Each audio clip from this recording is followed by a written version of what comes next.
সুপ্রিয় দর্শক শ্রোতা, আসসালামু আলাইকুম। শুক্রবারের এই পবিত্র রজনীতে হাড় কাঁপানো কনকনে শীতের মধ্যে যে যেখান থেকে বাস্তব জীবনের গল্প শোনার জন্য আমার সাথে জয়েন করেছেন আমি আপন। আর যে আপন জীবনের গল্পের 1447তম পর্বে আপনাকে প্রতিদিনের মতো স্বাগতম জানাচ্ছি। বন্ধুগণ, আজ আমি আপনাকে শোনাবো বন্দনগরী চট্টগ্রামের ভাই মোহাম্মদ সাইফুল ইসলামের জীবনের, কৃষক মোহাম্মদ সাইফুল ইসলামের জীবনের পরীর সঙ্গে ঘটে যাওয়া এক অলৌকিক ভয়ানক বাস্তব জীবন কাহিনী। বন্ধুরা, আজকের গল্পের টাইটেল দুষ্টতান্ত্রিকের শরীরে 6 বছর বন্দি করে রাখে এক সুন্দরী পরীকে। কেমন কথা চিন্তা করতে পারেন? আমার আজকের এই গল্পটা পড়ে আমার কাছে মনে হলো যে ইবলিস শয়তান সেদিন আল্লাহর সামনে দাঁড়িয়ে আল্লাহকে চ্যালেঞ্জ করেছিল। সম্ভবত এই সমস্ত দুষ্ট মানুষগুলোর কথা চিন্তা করে এসে বলেছিল যে আমি তোমার বান্দাদেরকে আমার পথে নিয়ে যাব, আমি যেমন করে চলবো আমি তাদেরকে তেমন করেই চালাবো। মানুষ কিভাবে শয়তান হয়ে যেতে পারে, গল্পটাই তার জ্বলন্ত প্রমাণ। প্রিয় বন্ধুরা, সবাই গল্পটা শুনবেন। আমি মহান রাব্বুল আলামিনের কাছে শুকরিয়া জানাচ্ছি, আনন্দের সঙ্গে বলছি যে আমি জুমার নামাজ হজরত শাহজালাল সাহেবের মাজারে পড়ার সুযোগ পেয়েছি। আল্লাহ তৌফিক দান করেছে, আমি নামাজ আদায় করেছি। ওখানে জুমার নামাজ পড়ে আমি অবাক হয়ে গেলাম। আমি একজন মুসলিম হিসাবে সে জায়গায় নামাজ পড়ে আমার ভীষণ লজ্জা লেগেছে। সে মাজারের পরিস্থিতি আমি তুলে ধরেছি এবং শুধু তাই নয়, সেই শাহজালাল সাহেব কেন সিলেটে এসেছে সেটা হয়তো অনেকের কাছে অজানা। সেই তথ্যমূলক একটা ছোট্ট ভিডিও, প্রায় 10 মিনিটের একটা ভিডিও আমি তৈরি করেছি শাহজালাল সাহেবের ওই মাজার নিয়ে। আপনারা যারা দেখতে চান তারা ভিডিওর এই আই বাটনে ক্লিক করে অথবা এই ভিডিও ডিসক্রিপশানে গিয়ে কিংবা এই ভিডিও শেষ করেও আপনি সেই 5 মিনিটের বা ওই 7-8 মিনিটের ছোট্ট শাহজালাল সাহেবের জীবন বৃত্তান্ত নিয়ে তার মাজার শরীফের সেই ভিডিওটা দেখে নিতে পারেন। সবাইকে ধন্যবাদ। সুপ্রিয় বন্ধুগণ, আসসালামু আলাইকুম। আমার নাম মোহাম্মদ সাইফুল ইসলাম, আমার বাড়ি চট্টগ্রাম।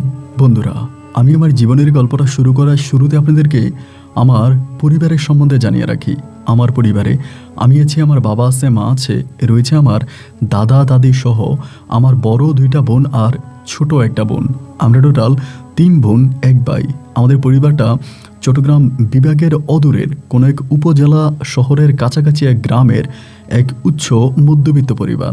আমার বাবা পেশায় একজন কৃষক হলেও আমার বাবা আমাদের এলাকাতে সবচেয়ে ধর্নাঢ্য ব্যক্তি বললাম এই কারণে, ঠিক আমার বাবার আমাদের এলাকায় অনেক বেশি জায়গা সম্পত্তি আছে। আমার দাদা ছিলেন এই এলাকাতে দনকুব, যাকে সবাই দনকুবে বলতো। এত ধন সম্পত্তি আমার দাদার ছিল, আর দাদার একমাত্র সন্তান ছিল আমার বাবা, যার কারণে দাদার সমস্ত সম্পত্তির মালিক হয় আমার বাবা। আমার বাবা জমি জামা নিজেও করে এবং মানুষকে দিয়েও করে, আর এছাড়া ভাগা বন্ধক দিয়ে খুব ভালোভাবে আমাদের পরিবারটা চালাতো। ছোটোবেলা থেকেই আমি আমাদের পরিবারে তেমন কোনো অভাব অনটন দেখিনি, বড় সুখে শান্তিতে আর আদরে আমার শৈশবের দিনগুলো কাটে। আমার জীবনটা একটু অন্যভাবেই কাটে। আমাকে আমার বাবা মা স্কুলে ভর্তি করায়, কিন্তু আমি কোনোভাবেই পড়াশোনা করতাম না। পড়াশোনার প্রতি আমার কোনো মনোযোগই ছিল না। আমাকে যখন স্কুলে পাঠাইতো আমি প্রতিদিনে কোনো না কোনো একটা অঘটন স্কুলে ঘটাইতাম। হয় কারো বই ছিঁড়ে ফেলতাম, নয় কাউকে মারতাম, এবং এই ধরনের কাজগুলো আমি স্কুলে প্রতিনিয়ত করতাম বলে একটা পর্যায়ে আমার আব্বা আমার উপরে খুব রেগে গেল এবং রেগে গিয়ে আব্বা মাকে সাফ জানিয়ে দিল যে সাইফুলকে আর স্কুলে পাঠাইও না, ওরে আর স্কুলে পাঠানোর দরকার নাই, ওর পড়াশোনা এখানেই বন্ধ হয়ে গেল আমার শিক্ষা জীবন। আমি তখন সবেমাত্র নিজের নামটা তাও লিখতে আমার 2 মিনিট সময় লাগতো, সুন্দর করে নিজের নামটাও লিখতে পারতাম না। এই সময় আমার পড়াশোনা বন্ধ হয়ে যায়, এবং পড়াশোনা বন্ধ হয়ে গেলে পরে বাবারে কিন্তু খুব ভয় পাইতাম। তো পড়াশোনা বন্ধ করে দিছি, বাড়িতে বসে আসি, আব্বা তো রাগ করতে পারে, যার কারণে আমি আব্বার সঙ্গে তখন কৃষিকাজে জড়িয়ে পড়ি। আমার বাবা বেশি জমিতে যাইতো, আইলের কাজ করতো, আমিও আমার আব্বার সঙ্গে তখন কৃষিকাজের সাথে সম্পূর্ণভাবে জড়িয়ে পড়ি। বিভিন্ন জায়গায় যাইতেছি, কৃষিকাজ করতেছি, আব্বার জমি জমা দেখাশোনা করতেছি, এবং এরকম করে আমি আমার শৈশব জীবন পার করে ফেলি। আমার বয়স যখন প্রায় 15 থেকে 16 বছরের কাছাকাছি, সেই বয়স আসার পরে আমি হঠাৎ কৃষিকাজ ছেড়ে দিলাম। যে মানুষটা শীতের সকালে, কুয়াশা মরানো সকালে আমি আমার আব্বাকে নিয়ে জমিতে যেতাম কাজ করার জন্য। আমার আব্বা ভেবেছিল পড়াশোনা না করলে কি হয়েছে, আমি একজন ভালো মানের কৃষক হব, আমি খুব ভালো কৃষিকাজ করতে পারতাম। কিন্তু ওই বয়সে যাওয়ার পরে আমি হঠাৎ করে জমিতে যাওয়াই বন্ধ করে দিলাম। আমার আসলে সত্যি কথা বলতে ওই সময়টাতে জমি জামাতে কাজ করতে ভালো লাগতো না। সবসময় শরীরে কাদা লেগে থাকতো, এরপরে রোদে গেলে চামড়া পুড়ে যেত, মাথার চুল নষ্ট হইতো। আমি সবসময় আমার নিজের ওই সময়টাতে এসে বিশেষ করে আমি নিজের প্রতি অনেক বেশি যত্নবান হয়ে গেলাম।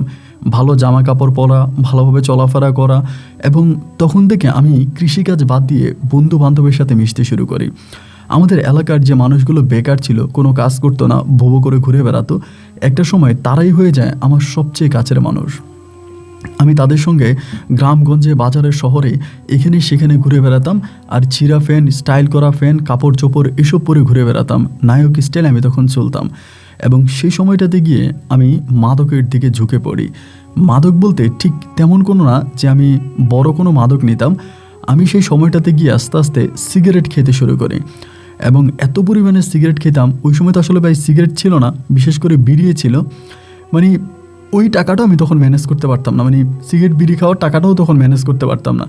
আমার মনে আছে 5 স্টার সিগারেট সম্ভবত ছিল, এগুলোই আমি খাইতাম আর কি। তো প্রথমে বিড়ি এবং শেষ পরে 5 স্টার সিগারেটগুলো ধরছিলাম। তা আমি সিগারেট টাকা যখন আমি সিগারেট খাইতাম, এটা আমার আব্বা কেমনে জানি বুঝে যায়, কার কাছ থেকে জানি জেনে যায় যে আমি সিগারেট খাই। এবং এটা জানার পরে আমার আব্বা তখন আম্মাকে সাফ সাফ জানাই দিছে আমার যাতে একটা টাকাও না দেয়। তখন আমার আব্বা করলো কি, আমার মা আর আমার টাকা দিত না। তো আমার যে বড় 2 বোন আছে, আমার এই বড় 2 বোনরে আমাদের বাড়ির কাছেই বিয়ে দিছি, আমাদের পাশের গ্রামেই বিয়ে দিছি, এবং খুবই বড় লোকের কাছে। তা আমার মা টাকা না দিলে কী হয়েছে, আমি বোনের বাড়িতে চলে যেতাম, বড় বোন ছোট বোন ওদের কাছ থেকে টাকা নিতাম, ওদের কাছ থেকে টাকা নিয়ে সিগারেট খাইতাম। পালাক্রমে আমার বাবা এটাও জেনে যায় যে আমি আমার বোনদের কাছ থেকে টাকা নিয়ে সিগারেট খাই। আব্বা তখন আমার বোনদেরকে গিয়া ধরলো যে তোরা আজকের পর থেকে সাইফুলকে 1 টাকাও দিবি না। সাইফুলকে যদি টাকা দেয় সিগারেট খাওয়ার জন্য, তাই তোদের খবর আছে। ওদেরকে গিয়ে আমার আব্বা বকাঝকা করে আসে। এরপর দেখা গেল আমার বোনেরাও আর আমারে টাকা দেয় না, বোনদের কাছে টাকা চাইলে তারাও আর টাকা দিত না। এবারে আমি আর সিগারেট খাইতে পারতাম না, বড় বিপদে পড়ে গেছিলাম। ওই সময়টাতে কোনোভাবেই টাকা ম্যানেজ করতে পারি না। বন্ধুদের সাথে চলাফেরা করতে তো টাকার প্রয়োজন হয়, আর কোনো টাকাই আমার সাথে নাই, টাকা পয়সা নাই, চলতে পারি না, খুব অভাবে পড়ে গেছি। তাই আমার বড় বোন একদিন আমাদের বাড়িতে বেড়াইতে আসছে। আইসা বলে যে সাইফুল রে, আব্বার তো কত জায়গা জমি আছে, আমাদের জায়গা সম্পত্তি তো অভাব নাই, আমাদের এত সয় সম্পত্তি, তাই সিগারেট খাওয়ার জন্য মানুষের কাছ থেকে 10 টাকা 20 টাকা ভিক্ষা না করে তুই একটা জমি কর, একটা জমি চাষবাস কর, একটা জমি চাষবাস করে এটা থেকে যে লাভ হবে সেই লাভের টাকা দিয়ে তুই তোর মজা মাস্তি কর, ওই টাকা আর বাবারে দেওয়া লাগবে না। তা এরকম একটা জমিতে তুই কোনো একটা আবাদ কর, আমার বোন আমারে বলে। এই বলার পরে এই কথাটা কিন্তু আমার মাথায় ধরছে। পরের দিন আমি আমার বন্ধুবান্ধব সবার লগে বসলাম যে দেখ, আমার বোন এমনি এমনি বলতেছে আমাদের পকেট খরচের টাকাও তো সাথে নাই, এখন আব্বার কাছ থেকে কোনো একটা জমি নিয়ে চাষবাস করব।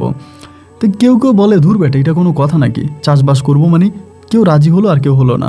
এরপর আমার একটা বন্ধু আমাকে সাপোর্ট দিল, ও আমারে বলল যে আসলেই তোর বোন কথাটা খারাপ বলে নাই, একটা কাজ কর, কোথাও ভালো কোনো জমি পাওয়া যায় কি না, যদি জমি পাওয়া যায় তাহলে ওখানে চাষাবাদ কর, এটাতে তোর ভালোই হবে, খারাপ হবে না। দেখা যায় জমিতে চাষবাস করলি, সেখান থেকে একটা ইনকাম হলো, এবং ওইটা দিয়ে তুই চলতে পারবি, আর কারো কাছে তোর হাত পেতে টাকা নিতে হবে না। তা আমি বললাম তাহলে কি এটাই করব? বলে হ্যাঁ এটাই কর। এরপর আমি আস্তে আস্তে করে চিন্তা করলাম যে ঠিক আছে, তাহলে আমি জমিতে চাষাবাদ শুরু করব, আবাদ শুরু করব। পরে আমি আবাদ করব কি করব, আমি তো আর বুঝি না। আর আমি তো ছোটোবেলায় কৃষিকাজ করতাম, কিন্তু বড় হওয়ার পরে ওইরকম কৃষিকাজ আর করি না, বা ওইগুলোর অভিজ্ঞতা আমার নাই, ভুলে গেছি। তো আমার বন্ধু আমারে বললো আচ্ছা, বড় রাস্তার পাশে তো তোদের একটা অনেক বড় উঁচা জমি আছে, এইটা তো আসলে তোর আব্বা খুব বেশি একটা চাষবাস করেও না, এটা বেশিরভাগ খালিই থাকে, আর মেইন রাস্তা দিয়ে গাড়ি যাওয়ার সময় ধুলো ময়লা পড়ে বলে এই জমির ফসলাদিও খুব বেশি একটা ভালো হয় না, এই জমিটার মধ্যে কিছু একটা করা যায় কিনা চিন্তা কর। আমি বললাম যে এটা তো রাস্তার পাশের জমি, এটাতে কী বা করা যাবে, কি করব। তা আমার হঠাৎ করে বলে দোস্ত, একটা কাজ করতে পারিস, একটা কাজ কর, এটার মধ্যে তুই গোলাপের চাষ কর। আমারে বলে, আমাদের এদিকে কিন্তু গোলাপের চাষটা আবার ভালোই হতো, বিভিন্ন মানুষরা গোলাপের চাষ করতো, আবার গোলাপে ভালো ইনকাম হয়, কারণ আমাদের এখান থেকে শহর খুব বেশি দূরে না। দেখা যায় শহরের মধ্যে ওই গোলাপের সকালবেলা এসে কারিগররা এসে গোলাপ নিয়ে যায়, পাইকাররা এসে। তে আমারে বললো একটা কাজ কর, তুই এখানে গোলাপের চাষটাই কর, কারণ গোলাপটা করলে অনেক ভালো হবে, এটা থেকে আবারটা ভালো হবে, ইনকামটা ভালো হবে, কষ্ট কম হবে, আর সবচেয়ে বড় কথা এটা একটা শৌখিনতার বিষয়, যে তোর একটা গোলাপ বাগান আছে, এটা একটা শখের বিষয়, তুই গোলাপ বাগান কর। তো আমার বন্ধু যখন আমার এইভাবে বললো, আমি তখন চিন্তা করলাম যে না, ওই তো খারাপ বলে নাই, ভালোই বলছে, তাইলে আমি একটা কাজ করি, আমি এখানে একটা গোলাপের বাগানই করি। পরে সিদ্ধান্ত নিলাম যে ঠিক আছে, তাহলে আমি এখানে গোলাপের বাগান করব। এখন গোলাপের বাগান করার জন্য তখন প্রস্তুতি নিলাম। তেন আব্বারে গিয়া বললাম যে আব্বা এমনি এমনি আমার এই জমিটা দিয়ে তো আমি এখানে চাষ করব। আমার আব্বা তো মহা খুশি, আলহামদুলিল্লাহ আমার সন্তান কাজের প্রতি মনোযোগী হয়েছে, আমার কাছে জমি চাইছে, আমি ওরে জমি দেবো, কাজ করবে। আব্বা তো খুশি হয়ে আমারে বললো যে ঠিক আছে, তাহলে জমিটা তুই নিয়ে যা, এখানে তোর যা চাষবাস করতে মন চাই তুই তোর মতো করে কর, আমারে টাকা দেওয়া লাগবে না। মানে আব্বা তখন পুরোপুরিভাবে জমিটা আমাকে দিয়ে দিল। এই জমিটা আমার দিয়ে দেওয়ার পরে আমি তখন জমির চারপাশটা নিজে নিজেই কষ্ট করে ওই ছোটোবেলার স্মৃতি মনে করে, ছোটোবেলার অভিজ্ঞতা থেকে আমি তখন এই জমির চারপাশটা বাঁধলাম, শক্ত করে জমির চারপাশটা বাঁধলাম। বাঁধার পরে আমার ওই বন্ধু আমাকে সাহায্য করছে, ও আর আমরা দুজনেই মিলে তখন এই বছরে তখন এই চাষবাসটা করলাম। গোলাপ গাছ লাগাইলাম এবং গোলাপ গাছ থেকে প্রচুর ভালো গোলাপ উঠছে। গাছগুলা বড় হইলো, দুই বন্ধু মিলে খুব পরিশ্রম করছে ভাই, এত পরিশ্রম করছে বলার মতো না। রাত দিন লাগে দুজনে গোলাপ আপনার জমিতে কাজ করছি। তে ও আর আমি দুজনে মিলে খুব ভালো গোলাপের ফলন পাইছি। গোলাপ বিক্রি করে অনেক ভালো টাকা লাভ হয়েছে। তো লাভ হওয়ার পরে কি পরিমাণে লাভ হয়েছে আমি আপনাদের বলি। আমাদের খরচ বরচ করেও সে সময়তে প্রায় 40-50 হাজার টাকার মতো রয়ে গেছে। আর আমার গল্পটা আজ থেকে বহু বছর আগের। 40-50 হাজার টাকা কিন্তু সহজ কোনো কথা না, অনেক টাকা। তে আমার বন্ধু আমারে বললো, ও আবার একটু গরিব ছিল আর কি, ওদের অত আয় ইনকাম নাই, একটু গরিব। ও আমার থেকে, আমার বন্ধু হলো আমার থেকে বয়স অনেক বড়, আমার থেকে বয়স অনেক বড়। তে ও আবার বিয়ে করছে, বউ নিয়ে চলতে পারে না, খুব অভাব। তে আমারে বলতেছে যে দোস্ত, এ তো অনেকগুলো টাকা উঠছে, তা তুই যদি আমারে এখান থেকে কিছু টাকা দিয়ে দেস, আমি একটা দোকান দিব। আমি বললাম তুই গোলাপের চাষ কর আমার সঙ্গে। ও বলে যে না, আমার বউ আমারে রাতের বেলায় বাইরে থাকতে দেয় না, আমি বাড়ির সামনে একটা দোকান দিব, তুই যদি আমারে পুঁজি দেস। তো আমার এই বন্ধুটা খুব কাছের একটা বন্ধু ছিল আর কি, ওরে আমি খুব ভালোবাসতাম। তা আমি বললাম তুই গোলাপের চাষ করা পুঁজি দেওয়া যদি তুই দোকান দিতে চাস তাহলে আমার কোনো আপত্তি নেই। তো যদি ওর বাড়ি আবার অনেক দূরে, ও রাত বিরাতে এখানে আসা, আমার সঙ্গে কাজ করা, এটা ওর বউ মনে হয় ভালোভাবে দেখে না। কেন আমরা তো নেশা টেশা করতাম, ওর বউ জানে, যার জন্য আমাদের সঙ্গে মিশলে ওরে বকাবাধ্য করতো। এক কথায় বলতে গেলে আমাদের সঙ্গে মিশতে দিত না, এই আর কি। তখন আমারে ধরছে যে লাভটা হয়েছে, লাভটা আমার দিয়ে দে, আমি এটা দিয়ে দোকান দিব, অন্তত আমার পরিবারটা চলক। পরে বললাম যে আচ্ছা ঠিক আছে, চিন্তা এরকম করে বলে আমি তখন ওরে কী করলাম, ইনকামটা দিয়ে দিলাম, লাভটা দিয়ে দিছি। তো লাভ দিয়ে দেওয়ার পরে গোলাপ গাছ কিন্তু তখন আমি ফুল একবার উঠে নিয়েছি। একবার উঠানোর পরে গাছগুলো যেন কেমন একটু মরে যাইতেছে, মরে যাইছে এমন একটা অবস্থা। পরে চিন্তা করলাম শালার গাছ যেহেতু মরে যাবে, এই নিয়ে আর টেনশন করে লাভ নেই, এই নিয়ে আর টেনশন করবো না, গাছ যখন মরে গেছে মরে যাক। আমার বন্ধুও তো চলে গেছে, ও তো আর আমার সঙ্গে কাজ করে না, এখন তো আমি একাই কাজ করি। তো ও যেহেতু চলে গেছে, নিজে নিজে একা একা কাজ করবো, ভালোও লাগবে না, দূর চাই বাদ দিত। আমি আর এটাতে আপনার নিলাম না, গাছগুলোর দিকে আমি আর যত্ন নিলাম না। তা আমি জানিও না, আমাদের ওই পাশের একটা খালের মতো আছে আর কি, ওইটার পাশে একটা খালের মতো আছে রাস্তার পাশে। ওই খাল মনে হয় তারা সেচ দিছে, আর খালের পানি মনে হয় তারা নিষ্কাশ করছে, ওইখানে খালে মাছ ধরছে, খাল বাইদা, দুই পাশে বাইদা ওইখানে মাছ ধরছে। তখন পানি একদম শুকিয়ে গেছিলো আর কি, শীতের সময় একদম শুকিয়ে গেছে ওই সময়টাতে। এবার দেখা গেলো কি, ওই খালের পানিটা তখন আমার ওই গোলাপের জমিতে দিয়ে দিছে। তা আমি কিন্তু ওদেরকে দিতে বলি নাই যে আমার গোলাপ গাছে আপনারা পানি দেন, আমি বলি নাই। ওরা নিজেরাই মনে হয় একটু ওই গোলাপ গাছে পানি আসছে। হঠাৎ করে পানি পাওয়ার পরে আমার গোলাপ গাছগুলো আগের থেকেও আরও বেশি চেইতে উঠছে, আগের থেকেও আরও বেশি ফল আপনার সুন্দর হয়ে গেছে। তো এবার আমি দেখলাম আরে বাবা, তাইলে তো এবার আবার গোলাপ ধরবো। এবার আমি কী করলাম, এটারে আপনার যত্ন করতে শুরু করলাম। যেহেতু এটা তো হঠাৎ করে আপনার গাছগুলো আবার তাজা হয়ে গেছে, বড় হয়ে যাইতেছে, আমি তখন আবার যত্ন শুরু করলাম। এবার যত্ন করতে করতে হলো কি, এবার গোলাপের ফুল আগের বারে যেরকম হয়েছে না, এর থেকেও আরও ভালো ফুল হয়েছে। এবার আমি যদি ফুলগুলো বিক্রি করে মোটামুটি লাখখানিক টাকা বিক্রি করা যাবে, তাহলে বুঝেন আপনি কী পরিমাণের ফুল হয়েছে জমিতে। এবার আমি এগুলোকে পাহারা দিতেছি, ফুলগুলো যখন মোটামুটি বড় হয়েছে আমি তখন পাহারা দিই। কারণ রাস্তার পাশে তো দেখা যায়, রাস্তার পাশে দিয়ে যে কোনো কেউ যাওয়ার সময় ছিঁড়ে যদি নিয়ে চলে যায়, অনেক সময় অনেকে ট্রাক দিয়ে যায়, গাড়ি দেওয়া যায়, যদি গাড়ি দাঁড়ায় রাতের বেলায় নিয়ে চলে যায়, তা তো কিছু করার নাই। যার কারণে আমি রাতের বেলায় ওখানে পাহারা বসাইলাম, যে আমি রাতের বেলায় পাহারা দিব। তো আমি কী করতাম, ফুলগুলো বিক্রি করার প্রায় 15-20 দিন আগ থেকে আমি কঠিনভাবে পাহারা দিচ্ছি রাতের বেলায়। সুন্দর সময় কাঁথা নিয়ে, শীতের কাপড় টাপড় নিয়ে আমি জমির পাশে একটা বাঁচাই করে ওখানে ঘুমাইতাম আর জমি পাহারা দিতাম। তা এই অবস্থার মধ্যে হলো কি, জমি যখন পাহারা দিতেছি, একদিন রাতের বেলায় আমার কাছে যেটা মনে হলো যে জমির ভিতরে মনে হয় কে জানি হাঁটতেছে, আমার গোলাপ বাগানের ভিতরে কে জানি হাঁটতেছে, এমন একটা শব্দ আমি তখন পাইলাম। তা আমি তখন চিন্তা করলাম যে গোলাপ বাগানের ভিতরে এত রাতের বেলাতে হাঁটবেটা কে, হাঁটবে কে। তাহলে আমি চিন্তা করলাম, না জানি আবার কোনো গাড়ি টাড়ি রাস্তার মধ্যে দাঁড়াইছে, এই নিয়ে আবার ফুল নিয়ে যায়। পরে আমি ওইখান থেকে বেরোইছি, বাঁচাই থেকে বেরোইছি। বেরোয়ার পরে রাস্তার মধ্যে দেখলাম কোনো গাড়ি নেই, রাস্তাটা পুরো খালি। তো আমার ওই গোলাপ বাগানের আশেপাশে আপনার তেমন কোনো ইয়ে নাই, তেমন কোনো বাড়িঘর নাই। যে কোনো বাড়িঘর আছে ওই বাড়িঘর থেকে কোনো মানুষ আইসা আমার এখান থেকে ফুল নিয়ে যাবে, বিষয়টা কিন্তু এরকমও না। তাহলে আমার কথা হলো, তাহলে আমার এখান থেকে ফুলগুলো যায় কই, মানে ফুলগুলো যায় কই বলতে ফুলের বাগানে হাঁটে কে? তো তখন একটু ভয় ভয় লাগতেছিল ভিতরে, যে কি হাঁটে, কি আসছে ফুলের বাগানে, কেমন কেমন যেন একটু অনুভব হচ্ছিল। তখন আমি আস্তে আস্তে করে বাসা থেকে বের হইয়া ফুলের বাগানের দিকে হাঁটতেছিলাম। একটু একটু করে ফুলের বাগানের দিকে যাচ্ছি, যে এখানে কে আসছে এটা আমি একটু দেখব। তো বাগানের মাঝখানটায় আমি যখন গেলাম ভাই, আমার কাছে মনে হলো যে ডান পাশের ওই দিকটাতে মনে হয় কে জানে হাঁটতেছে, কোনো একটা হাঁটার শব্দ আমি পাচ্ছি। তো আমি তখন ডান দিকে গেলাম, ডান দিকে যেয়ে দেখি এদিকেও কেউ নাই। এবার বামে গেলাম, বামে দিয়ে দেখি ওইদিকেও কেউ নেই। মানে আমি যেই দিকে যাচ্ছি শব্দটা তার অপোজিট থেকে আসতেছে, আমি যে পাশে যাচ্ছি তার পিছন থেকে বা অন্য একটা সাইড থেকে শব্দটা আসতেছে। তা আমি তখন একটু বিভাগেই পড়ে গেলাম, আরে ব্যাপার কি, এইভাবে শব্দ আসতেছে, তার মানে এটা তো কোনো মানে ভালো লক্ষণ না, বা কোনো অনেক কিছু তো অন্য কিছু হতে পারে। তো কী এমন ঘটতে পারে বা কী এমন হতে পারে, কি কারণে এখানে এরকম ঘটনা, আমি তখন এটা বের করার জন্য একটু উন্মোচন হয়ে গেলাম। তো প্রায় আপনার ফজরের আজান পর্যন্ত আমি পুরো জমিতে হাঁটলাম। হাঁটার পর আমি কিছু পাইলাম না, মানে মোটামুটি কিছুই পাইলাম না।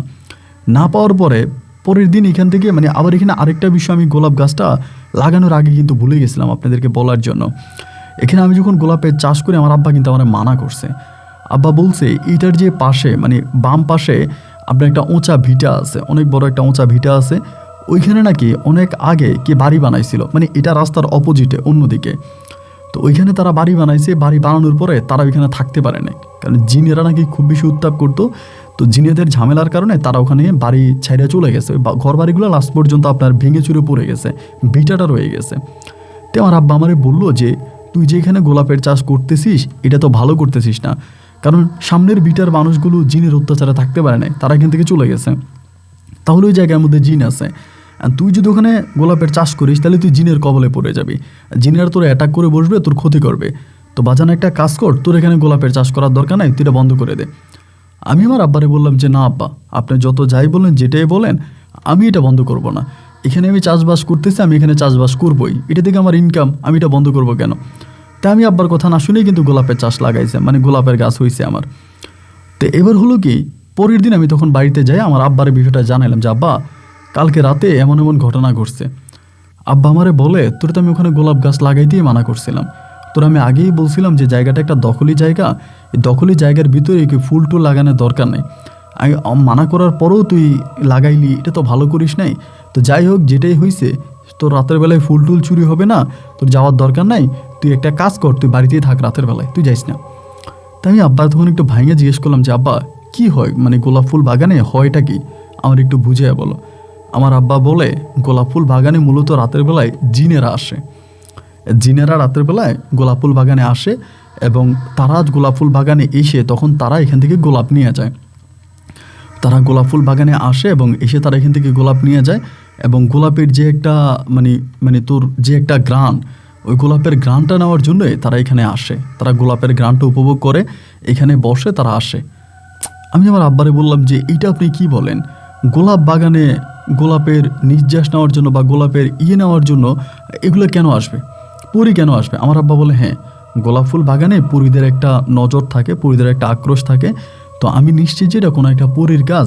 তাই মানে ভাগ্য ভালো তুই সামনে পড়িস নাই, যদি ওর সামনে পড়িস তাহলে তোর ক্ষতি হবে, এটা আমার আব্বা আমারে বলছে। তো দেখেন, আব্বা আমারে বলছে ভালোর জন্য, যে এটা যদি আমার সামনে পড়ে বা এটা যদি আমি দেখি তাহলে আমার ক্ষতি হবে, কিন্তু আমি এটা নেগেটিভ সাইড দাঁড় করাইলাম। নেগেটিভ সাইড দাঁড় করাইলাম এইটা, যে এটা যদি আমার সামনে পড়ে তো আমার কী এমন ক্ষতি হবে, আমি পরী দেখবো। মানে আমার ভিতর তখন একটা আমেজ আসছে যে না আমি পরী দেখবো, তো এর ভিতরে যদি পরী হাঁটে তাহলে আমি একটা পরী দেখবো, এটা পরী দেখার জন্য একটা আমেজ তখন ভিতরে আসছে। আব্বা ভালোর জন্য মানা করছে, আমি আব্বার মানা শুনি নাই। এরপরে রাতের বেলায় আমি আবারও গোলাপ বাগানে চলে গেলাম। তো গোলাপ বাগানে গিয়ে আমি আবারও গোলাপ গাছ পাহারা দিতেছি। তা এই করতে করতে মধ্যরাতে আবারও সেই শোষ শব্দ, শর্ম শর্ম শর্ম শব্দ শোনার পরে আমি চিন্তা করছি তাহলে মনে হয় পরী বাগানে আবার আসছে, তা আমি পরী দেখব। অনেকে হয়তো মনে করতে পারেন যে ভাই আপনার কি ভয় লাগে নাই? না, আমার কোনো ভয় লাগে নাই। মানে আমার পরী, মানে আমি পরী দেখবো, ওই একটা মানে আমার ভিতরে একটা আনন্দ, কোনো ভয় কাজ করে না যে আমি পরী দেখলে পরী আমাকে মেরেও ফেলতে পারে, আমি পরীর কাছে মারাও যেতে পারি, এই ধরনের কোনো ভয় কিন্তু মনে নাই। আমি পরী দেখবো, ওইটাই সাফ কথা, সোজা কথা। এবার আমি করলাম কি, আবারও গেছি ওইখানে। আবারও আপনার বাসায় থেকে বেরোইছি, বেরোয়ার পরে হাঁটতেছি দেখি যে এখানে কেউ নাই। মানে পুরো বাসায় মানে জায়গাটাই পুরো খালি, এখানে কেউ নেই। অনেকক্ষণ ধরে ঘুরলাম, মানে হাঁটলাম, কিন্তু শব্দ হইতেছে। আমি যেখানে দাঁড়াইতেছি অন্য সাইডে শব্দ, আমি এখানে দাঁড়াইছি আমার পিছনের শব্দ, এক পাশে দাঁড়াইছি শব্দটা অন্য পাশে শোনা যাচ্ছে। এরকম করে করে ওই দিনও কেটে গেল। এইভাবে প্রায় প্রতি রাতের বেলায় তখন আপনার শব্দটা হইতো, কিন্তু আমি কাউরে দেখতাম না। আমি বের হইতাম, বেরোয়ার পরে কাউরে দেখতাম না।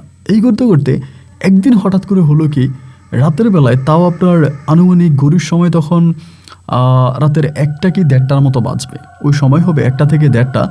তাই সেই সময়টা তো হলো কি এরকম শব্দ আবার শোনা যাচ্ছে। আমি কিন্তু ওই সময় আর উঠি না, যে শব্দ শোনা যায় আমি তো আর গিয়া কাউরে দেখি না।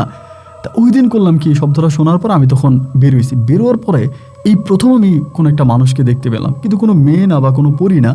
আমি দেখলাম পাঞ্জাবি পরা একটা লোক, মাথার মধ্যে টুপি আছে, উনি আমার গোলাপ ছিটতেছে, মানে মানে পাশে দাঁড়ায়। তো দেখার পরে আমি তখন একটু কাছে গেলাম, কাছে যেয়ে জিজ্ঞেস করলাম, কে আপনি? এটা বলার পর আমার দিকে তাকালো, তাকে একটা মুচকি হাসি দিছে। তো মুচকি হাসি দেওয়ার পরে আমি বললাম যে, আপনি কি, আমি তো আপনাকে চিনি না, আপনি এখান থেকে গোলাপ ছিটতেছেন কেন? তা আমরা বলে, বাজান রাস্তা দিয়ে যাচ্ছিলাম, 2টা গোলাপ নিতে চাইছিলাম। কেন বাবা? তো দেখেন আমার কিন্তু তখনও মনে আসে না যে রাতে 1টা 2টা বাজে এই রাস্তা দিয়া, মানে এই পাশেও কোনো বাজার নাই, ওই পাশেও কোনো বাজার নাই, তো একটা মানুষ এই রাস্তা দিয়ে একা একা হাঁটবে কেন? তার কোনো গাড়িও নাই যে হুন্ডা নিয়ে আসছে বা সাইকেল নিয়ে আসছে বা বাসে আসছে, কোনো গাড়ি কিন্তু এখানে দাঁড়ানো নেই। তাহলে এই লোককে, তাই আমার যখন বললাম ঠিক আছে যান 2টা গোলাপ নিয়ে যান, তো 2টা গোলাপ সে ছিঁড়ার পর আমি তারা বিদায় করে দিলাম। বিদায় করে দেওয়ার পর এই লোকটা তখন চলে গেছে। আর যে সময় সে চলে যেতেছে তখন আমার হঠাৎ মনে হলো, কিরে এত রাতের বেলায় চারদিকে ঘুটঘুটে অন্ধকার, কোনো বাজার নাই, কোনো গাড়ি নাই, ঘোড়া নাই, এই লোক আসলো কোত্থেকে? আপনি মনে হয় বিশ্বাস করবেন না, 2 মিনিট পরে আমি লোকটা দেখি যে নাই, পিছনের দিকে ফিরে দেখি যে এই লোকটা নাই, মানে জায়গাটা পুরো খালি হয়ে আছে, মানে এই লোকটা আর নাই। এই লোকটা কে, মানে কোত্থেকে আসলো এবং ফুল নিয়ে চলে গেল বা মুহূর্তের মধ্যে হাওয়া হয়ে গেছে? ওই দিন আমি একটু ভয় পাইছিলাম, সত্যি কথা বলতে ওই দিন একটু ভয় পাইছিলাম। তো ভয় পাওয়ার পরে আমি চিন্তা করলাম যে মানে এখানে আসবো কি আসবো না, একটা চিন্তার ভিতরে পড়ে গেছি। আমি কি আর গোলাপ গাছ পাহারা দিব না বন্ধ করে দিব? মানে তখনই একটা চিন্তার ভিতরে পড়লাম যে পাহারা কি দিব না এটা এখানে বন্ধ করে দিব, আর এখানে যাব না। কারণ ভিতরের ভয়টা তখন খুব কঠিনভাবে তখন কাজ করতেছিল যে এবার গেলে যদি আমাকে ধরে ফেলে, বা এবার গেলে যদি আমাকে মেরে ফেলে, বা ওগুলো যদি আমাকে ধরে আমার কোনো একটা ক্ষতি করে, ভিতরে তখন এই ধরনের ভয়টা কাজ করতেছে। তো ভয় কাজ করার কারণে আমি চিন্তা করলাম যে না, আমি এবার আর ওই দিকে যাব না, মানে আমি ওর গোলাপ বাগানের দিকে যাবও না, আমি আর ওই গোলাপ করব না। এভাবে আরও 2 দিন কেটে গেছে। 2 দিন পরে হয়েছে কি, আমার ফুলগুলোতে আমি এসে দেখতেছি দিনের বেলায় মোটামুটি প্রায় 3 ভাগের 1 ভাগ নাই। মানে ওই রাতের বেলা আমি যেহেতু পাহারা দিই না, আমার ওই ফুল নিয়ে গেছে। তো এখন ফুল কে নিয়ে গেছে, আমি তখন ওইখানে একটা লোক আছে, মানে একটা লোক আর কি, মানে কাজ টাজ করে, ওই লোকটার আমি জিজ্ঞেস করলাম যে ফুলগুলো আমার কে নিতে পারে, মানে এই থেকে আমার ফুলগুলো কে নিতে পারে। তো এই আমার জমি থেকে অনেক দূরে একটা গ্রাম আছে, অনেক দূরে, উনিও একদিন আমারে বললো যে ওই গ্রামের 3টা মেয়ে এসে তোমার ফুলগুলো ছিঁড়ে নিয়ে গেছে, আমি দেখছি। এই লোকটা আমারে বললো আর কি, মানে এনে আমার জমির পাশে কাজ করে। তা আমি বললাম যে আপনি কি বাড়ি চিনেন? বলে আমি তো কার মেয়ে এগুলো জানি না, তবে ওই গ্রাম থেকে আসছে, বিকেলবেলা তারা অনেকগুলো মানে ফুল তারা ছিঁড়ে নিয়ে চলে গেছে। আর যে মেয়েগুলোর বয়স কত হবে? উনি বলে হ্যাঁ বয়স হবে বড়ই, তারা ছোট না, 18-19 বছরের মতো বয়স, তারা সবাই যুবতী, তারা ফুলগুলো ছিঁড়ে নিয়ে গেছে, আমি দেখছি। শামসুদ্দিন কাকা ওনার নাম, উনি আমার জমির বাসায় কাজ করে, উনি এটা বলছে। বলার পরে আমি তখন বিকেলবেলা ওই গ্রামের দিকে গেছি। তো গ্রামে তো আমার অনেক বন্ধুবান্ধব আছে, সেই গ্রামে ওদেরকে ডাকলাম, ডাকে বললাম যে দেখ, আমার জমি থেকে এমনি এমনি আমার জমিটার 3 ভাগের 1 ভাগ গোলাপ নিয়ে আসছে, এখন কোন পরিবারের কারা গোলাপটা আনছে এটার খবরটা আমারে দিই, নাইলে আমি এই গ্রামের ক্ষতি করব। আমার ফুল গাছগুলো পুরো সব নিয়ে গেছে। ওই তখন ওই বাড়িতে সবারই জিজ্ঞেস করলো যে কেউ ফুল আনছে কিনা। তাই আমারে বলে যে দোস্ত দেখ, আমাদের বাড়িতে এরকম যুবতী কোনো মেয়ে নাই, আর এরকম কোনো মেয়ে নাই যে তোর ওই বাগান থেকে ফুল আনতে পারবে। আমার কাছে মনে হয় যেই লোকে তোরা এই কথাটা বলছে ওই হারামজাদাই মনে হয় চিটার, ওই একটু মানে সাজাটা যায় কথাবার্তা বলে তোর একটা ক্ষতি করার চেষ্টা করছে, আমাদের গ্রামে একটা বদনাম করার চেষ্টা করছে। খবর নিয়ে দেখ মনে হয় ওই লোকে ফুল ছেড়ে নিয়ে গেছে। তা আমি আর ওইটা পাইলাম না, না পাওয়ার পরে সেদিন আমি করলাম কি, গোলাপ মানে পাহারা দেওয়ার জন্য আসছি। তা আমি ওই দিন পাহারা দিতেছি, আমি কিন্তু কাউরে বলি নাই যে আমি যে পাহারা দিব আজকে, আমি বাসাইটা তো ভেঙে ফেলছি, আমি যেদিন এখানে থাকি না বাসাইটা ভাঙা। তো বাসাইটা ভাঙার পরে আমি তখন রাতের বেলায় পাহারা দিতেছি, ওই কোণার ভিতরে বৈশা বৈশা পাহারা দিতেছি যে কে ফুল নিয়ে যায় এটা আমি দেখব। চুপচাপ বসে আছি, রাত্রে আনুমানিক 1:30 কি 2টার দিকে 3টা মেয়ে তখন আসছে, মানে এই লোকে যেরকম বললো 3টা মেয়ে আসছে। তিনটা মেয়ে আসার পরে আমি তখন চিন্তা করতেছি, সোনার চান, আজকে তোমাদেরকে পাইছি, আজকে ধরবো, আমার ফুল নিয়ে চুরি করে চলে যাও, আজকে ধরবো। এই বলার পরে আমি তখন সেখানে অপেক্ষা করতেছি।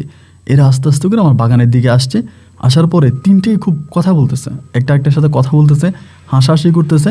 তারা ফুল ছিটতেছে না ফুলের ঘ্রাণ নিতেছে এটা কিন্তু আমি জানি না, মানে নাক লাগাইতেছে ওই গাছের ভিতরে এরকম। তো অনেকক্ষণ পরে আমি দেখলাম যে বহুক্ষণ হয়ে গেছে, তারা যায়ও না, ফুল ছিঁড়ে নিয়েও না, ওখানের মধ্যে দাঁড়ায় দাঁড়ায় ফুলের ঘ্রাণ নিতেছে। তো ফুলের ঘ্রাণ নিতেছে, পরে আমি ওখানে দাঁড়াইছি। দাঁড়াইয়া আমি বললাম, কে বলাতে দুইটা মনে হয় মুহূর্তের মধ্যে হাওয়া হয়ে গেছে, মানে মনে হয় 1 সেকেন্ডের মধ্যে দুইটা চলে গেছে। মানে এগুলো কি এদিকে দৌড় দিয়ে চলে গেছে না কোন দিকে গেছে রাতের বেলা তো খেয়াল করতে পারি। তবে মধ্যে যেটা বড় একটু ওইটা দাঁড়ায় আছে। আস্তে আস্তে করে কাছে গেলাম, যাওয়ার পরে বললাম যে আপনি কি? পরে আমার কিছু বলে না, নিচের দিকে তাকায় আছে। তাই আমি বললাম, আপনি আমার এই থেকে ফুল চুরি করেন, আর তা আবার আপনার মেয়ে মানুষ হয়ে রাত 3টা বাজে, রাত 2টা বাজে, এত রাতের বেলায় আপনি এখানে এসে আমার ফুল নিয়ে যাইতেছেন? আপনাদের গ্রাম থেকে এখানে আসতে তো 1 ঘন্টা সময় লাগে, এত দূরের একটা গ্রাম থেকে এখানে এসে আপনারা আমার ফুল চুরি করেন? এই আপনার বাপের নাম কি বলেন? তখনও নিচের দিকে তাকায় আছে, কিছু বলে না, মানে একদম চুপ। আমি বললাম, কী হলো, আপনি কি আমার কথা শুনতে পাচ্ছেন না? আমি জিজ্ঞেস করলাম, আপনার বাবার নাম কি? আপনার বাবার নাম কি? কে আপনার অনুমতি দিচ্ছে আমার এই বাগান থেকে ফুল ছিঁড়ে নিয়ে যাওয়ার জন্য? আমার বাগান থেকে ফুল ছিঁড়ার জন্য আপনার অনুমতি কে দিচ্ছে? আপনার বাবার নাম কি? তো বাবার নাম বলে না। পরে আমি বললাম, আপনি আপনার বাবার নাম বলবেন, যদি না বলেন আমি আপনি এখানে বাইদা রাখবো। তো এবার আমার বলে বাইদা রাখেন, এমনি বলে বাইদা রাখেন। আমি বললাম, আমার কিন্তু খুব রাগ হইতেছে, আমি যে তার সঙ্গে কথা বলতেছি, কারণ আমার অনেকগুলো ফুল ছিঁড়ে নিয়ে গেছে, আমার ভিতরে তো স্বাভাবিক রাগ কাজ করবেই, অনেক রাগ করে কিন্তু কথা বলতেছে। আমি তখন বললাম, দেখেন, আমি আপনার সঙ্গে কথা বলতেছি না বা দুষ্টমি করতেছি না, আমি কিন্তু সত্যি সত্যি আপনার এখন বাইদা ফেলবো, এখানে আমি আপনার বাইদা রাখবো, সকাল পর্যন্ত বাইদা রাখবো, এবং এরপরে আপনার সকালে এসে যে ছুটে নিয়ে যাবেন আপনাকে বাইদা রাখবো। এ বলার পরে বলা, আচ্ছা ঠিক আছে বাইদা রাখেন। আমিও তখন কী করলাম, ঘর থেকে রশি বের করে নিয়ে আসছি। রশিটা বের করে আই না, মানে একটা বাঁশ ছিল তো, বাঁশের মতো, এই জায়গার ভিতরে আমি তার কোমরে বাঁধছি, রশিটা কোমরে বাঁধছি, বাইদা এই বাঁচের সঙ্গে তখন আমি তারা বাইদা রাখছি। বাইদা রাখার পরে সে দাঁড়ায় আছে, মানে তারে বাঁধছি, সে দাঁড়ায় আছে। পরে আমি বললাম, কি ব্যাপার, আপনি দাঁড়ায় আছেন কেন? তো বলি, কী করবো, বসবো? আমি বললাম, আপনি আপনার বাবার নাম বলেন, নাহলে আমি আপনার সকাল পর্যন্ত এখানে বাইদা রাখবো। তো বলি, ঠিক আছে, সমস্যা নেই, আপনি আমাকে সকাল পর্যন্ত বাইদা রাখেন। এই কথা বলার পরে আমি বললাম যে ঠিক আছে, আমি দাঁড়াই আছি, আমার কিন্তু পুরো শরীরে খুব রাগ, মানে রাগ যে তুই আমার ফুল চুরি করলে কেন। তা আমি অনেকক্ষণ বাইদা রাখছি, সে কোনো কথা বলে না বলার পরে আমার ভিতরেও কোনো রকমের ফিলিংস নেই। আমি বললাম, আজকে আপনি এটা বাইদা রেখে চলে যাবো, খুব রাগ হইলে আমি তারা বাইদা রেখে বাড়ির দিকে রওনা দিচ্ছি। তারা বাইদা রাখছে ওইখানে, আবার সে যে একবারে সুন্দর তাও না, আসছে মোটামুটি। বাইদা রেখে আমি বাড়ির দিকে রওনা দিছি, যে আমি না থাকবো না, চোদ্দ ধরে ফেলছে, বাইদা রেখে চলে গেছি। ওই সাথে 2টা আছে, ওই 2টার তো নাই, আর 2টা পাইলাম না। সকালবেলা এসে দেখি কি আমার রশির জায়গায় রশি আছে, মেয়েটা নাই। এখন আমি মনে করলাম হয়তো বাকি যে 2টা আছে, এই 2টা সম্ভবত আইসা তারা ছুটে নিয়ে গেছে, বা রাস্তা দিয়ে কোনো লোক যাওয়ার সময় সকালে দেখছে বা দেখা, কারণ আমি তার হাত কিন্তু পিছনের দিকে বাইতে রাখছি, সে কিন্তু খুলতে পারবে না। তো অন্য কোনো মেয়েরা মনে হয় খুলে দিছে, সে চলে গেছে। তো যাক, চলে গেছে, আমার এই নিয়ে আর কোনো কথা নাই। এইভাবে আরও 2 দিন কেটে যাওয়ার পরে আমার ওই যে বন্ধু আছে, ওই যে গ্রাম থেকে মেয়েগুলো আসে, ওই গ্রামেরই বন্ধু, ওরে আমি 1 দিন কি 2 দিন পরে আমি ঘটনাটা জানাইলাম। এর মধ্যে কিন্তু আমি আবার রাতের বেলা এসে পাহারা দিই না, ওই যে 1 দিন পাহারা দিই অতটুকুই, এরপর রাতের বেলা আসি না, চোর দৈরা চোর বাইদা রাখছি, এরপর আসি না। ওর নাম ছিল কায়ুম। আমি বললাম যে, কায়ুম, তোকে গ্রামের একটা মেয়েরে আমি এখানে বাইদা রাখছিলাম ওই দিন রাতের বেলায়, রাত 1টা বাজে। ও বলে, কি বলস তুই, আমাদের গ্রামের একটা মেয়েরে রাত 1টা বাজে এখানে বাইদা রাখছিস? আমি বললাম, হ্যাঁ বেটা, ফুল চুরি করার জন্য আসছে 3টার মধ্যে 2টা চলে গেছে, ধরতে পারিনি, একটারে কোনো রকমে ধরছি, ধৈরা আমি এটারে বাইদা রাখছি, এইখানে বাইদা রাখছি, এই জায়গার ভিতরে। ও আমার বলে, আমাদের গ্রামের মেয়ে রাত্রে 1টা বাজে ফুল ছিঁড়ার জন্য তোর বাগানে আসছে, এটা তুই সাপ গলায় দিয়ে বললাম? আমি বিশ্বাস করি না। আমি বললাম, দোস্ত, আমি তো একটার কথা বলি নাই, 3টা মেয়ে আসছে, আমি একটারে ধরছি, ধৈরা বাঁধছি, আর বাকি 2টা চলে গেছে। ও আমার বলে যে, আমার মনে হয় তোর কোথাও ভুল হইতেছে, আমাদের গ্রামে এরকম কোনো মেয়ে নাই যে তোর বাগানে আইসা তোর বাগান থেকে ফুল ছিঁড়ে নিয়ে যাবে বা ফুল চুরি করবে, এরকম মেয়ে আমি আমাদের গ্রামে দেখি নাই। আমার কাছে যেটা মনে হয় যে এটা তোর একটা ভুল ধারণা বা এটা মিসআন্ডারস্ট্যান্ডিং হতে পারে। আমি বললাম, বেটা, আমি কি পাগল? আমি নিজে বাঁধছি, নিজের হাতে বাঁধছি, এই বাঁশের সঙ্গে বাইসা বাইদা আমি তারা বাড়ি গেছি। পরে আমারে বলে, আচ্ছা ঠিক আছে, মেয়েটারে দেখলে চিনবি তো? আমি বললাম, হ্যাঁ চিনবো। তাহলে তুই আমার সঙ্গে চল। তো ওদের ওই বাড়ির মধ্যে, ওদের ওই একটা আসলে গ্রাম বলে না, একটা বাড়ি বলে আর কি, এখানে ধরেন আপনার 5-7টার মতো পরিবার আছে। তো এই 5-7টা পরিবারেও প্রতিটা পরিবারে আমার নিয়ে গেছে, যে বলে যে আমাদের গ্রামে কোনো যুবতী মেয়েই তো নেই এরকম। তখন আমার আব্বার কথা না মনে হলো যে তার মানে কি আমার আব্বা যে বলল এখানে পরীরা আসে বাগানে, নাকি এটা পরী আসছে, নাকি কোনো পরী আসছে, আমি কোনো পরীরে বাইরে রাখছিলাম, এটা কি কোনো হতে পারে? এবার আমি আমার বন্ধুর সঙ্গে মানে কাইমের সঙ্গে আর কথা বলি নাই। কথা না বললে আমি কাইমরে বললাম যে আচ্ছা দোস্ত ঠিক আছে, যা হবার হয়েছে এটা এখানে বাদ দে, এটা নিয়ে কারোর সঙ্গে কোনো কথা বলার দরকার নেই, সমালোচনার দরকার নেই, ওটা ওখানেই শেষ। আমি কিন্তু দুর্দান্ত সাহসী ছিলাম, এটা আসলে এখন পর্যন্ত মানে আমি কিন্তু খুব মানে কোনো বিষয় অতটা ভয় পাই না। মানে মানুষ জিন ভূত পরি এগুলোর যে একটা ভয় পায়, আমার ভিতরে কিন্তু ভয়টা কাজ করে না। আর দূর এসব আসলে আসবে, আমি ওরকম কোনো ভয় পাই না। ভয় না পাওয়ার পরে কী হলো আমি আপনাকে বলি। পরের দিন রাতের বেলায় আমি চিন্তা করলাম যে আজকে আমি পরী দেখব, আজকে আমি পরী দেখব, এবং সত্যি যেহেতু এটা পরী, আমি তো নিশ্চিত এটা কোনো একটা পরী হবে, তো আজকে আমি এটারে দেখব। এরপরে রাতের বেলায় আমি তখন কী করলাম, ওই যথারীতি প্রতি রাতের মতোই রাতের বেলায় গিয়ে আমি কোণার মধ্যে বসে আসছি, জমির কোণার মধ্যে বসে আছি। সারাটা রাত বসেছিলাম, কিন্তু এটা আর আসলো না, মানে কেউই আসে নাই, জমির পাশে পুরোপুরি খালি অবস্থায় চলে গেছে। পরে ভাবলাম যে হয়তো আর আসবে না বা কিছু একটা। এরপরের দিনে আমি তখন গোলাপ বিক্রি করছি, তো গোলাপ বিক্রি করছি 4 ভাগের 3 ভাগ গোলাপ বিক্রি করে দিছে, আর 1 ভাগ গোলাপ আছে।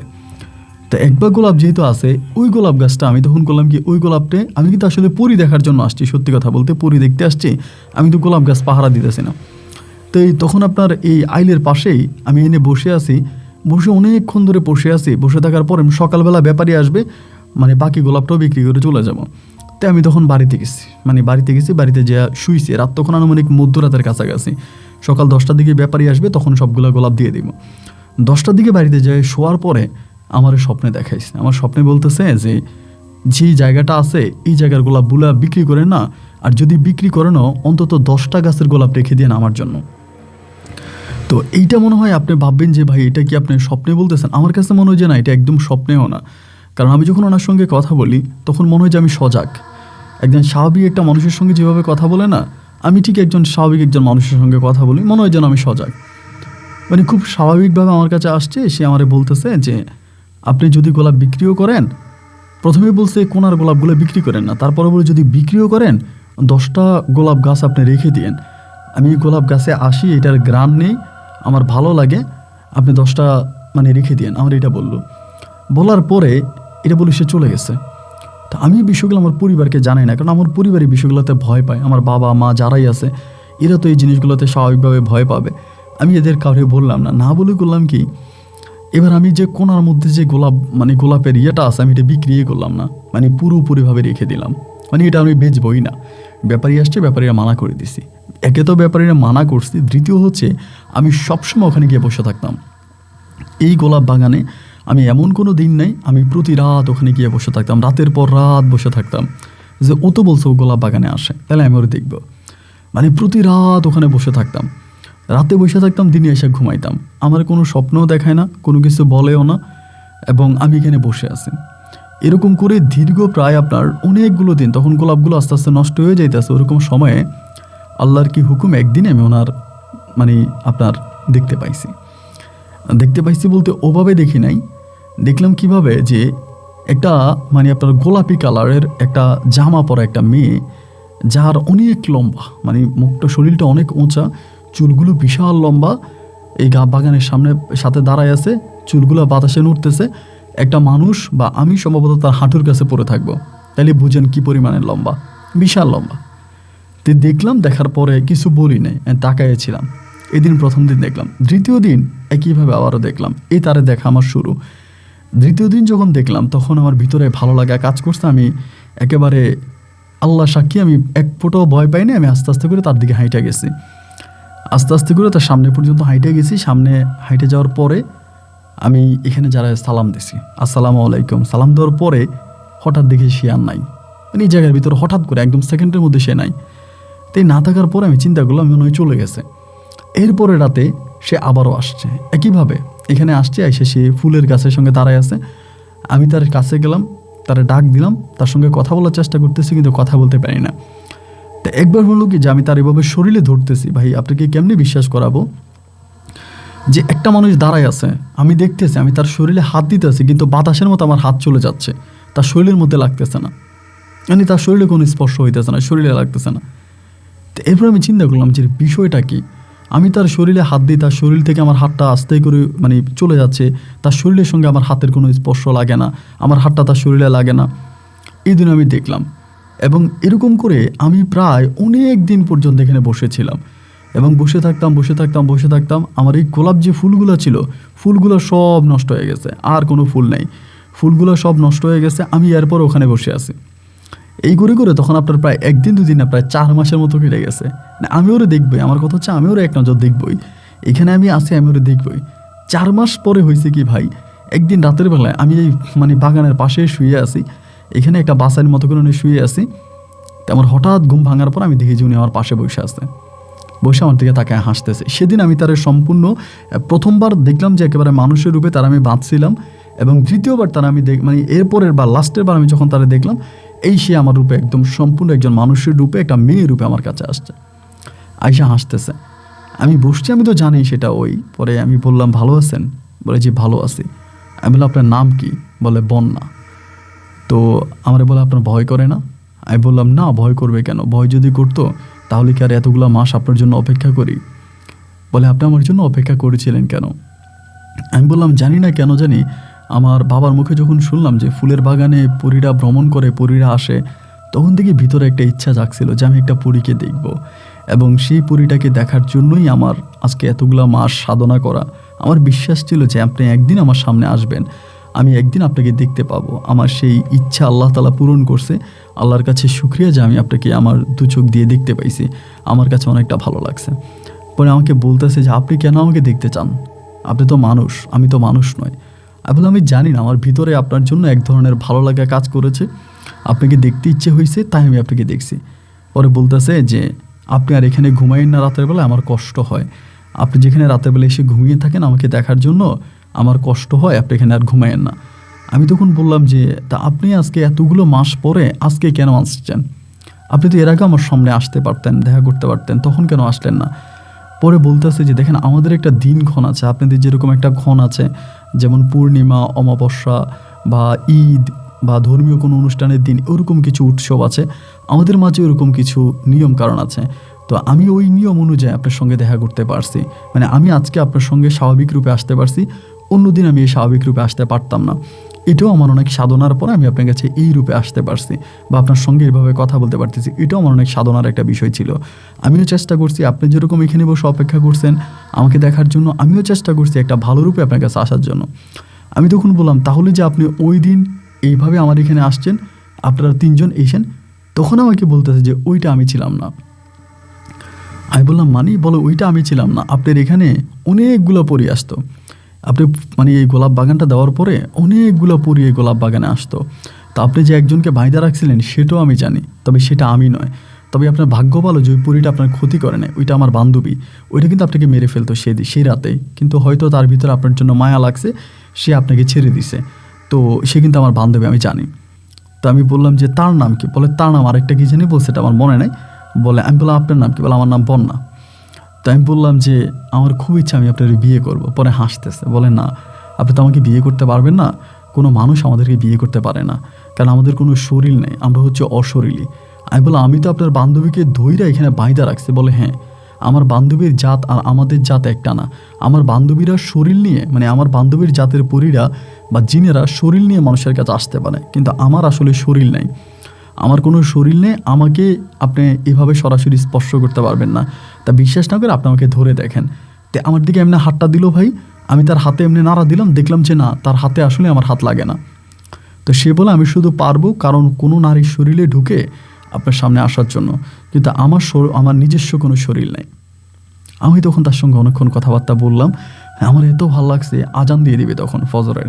পরে আমার বলে, আমি চলে যাই, একটু পরে আমাদের এখান থেকে ক্ষণ থেকে আমি আর যেতে কষ্ট হবে, বা আমি যেতে পারবো না, আমার এখনই যাওয়ার সময়, মানে তার যাওয়ার একটা সময় আছে, বলে আমি এই সময় চলে যাব।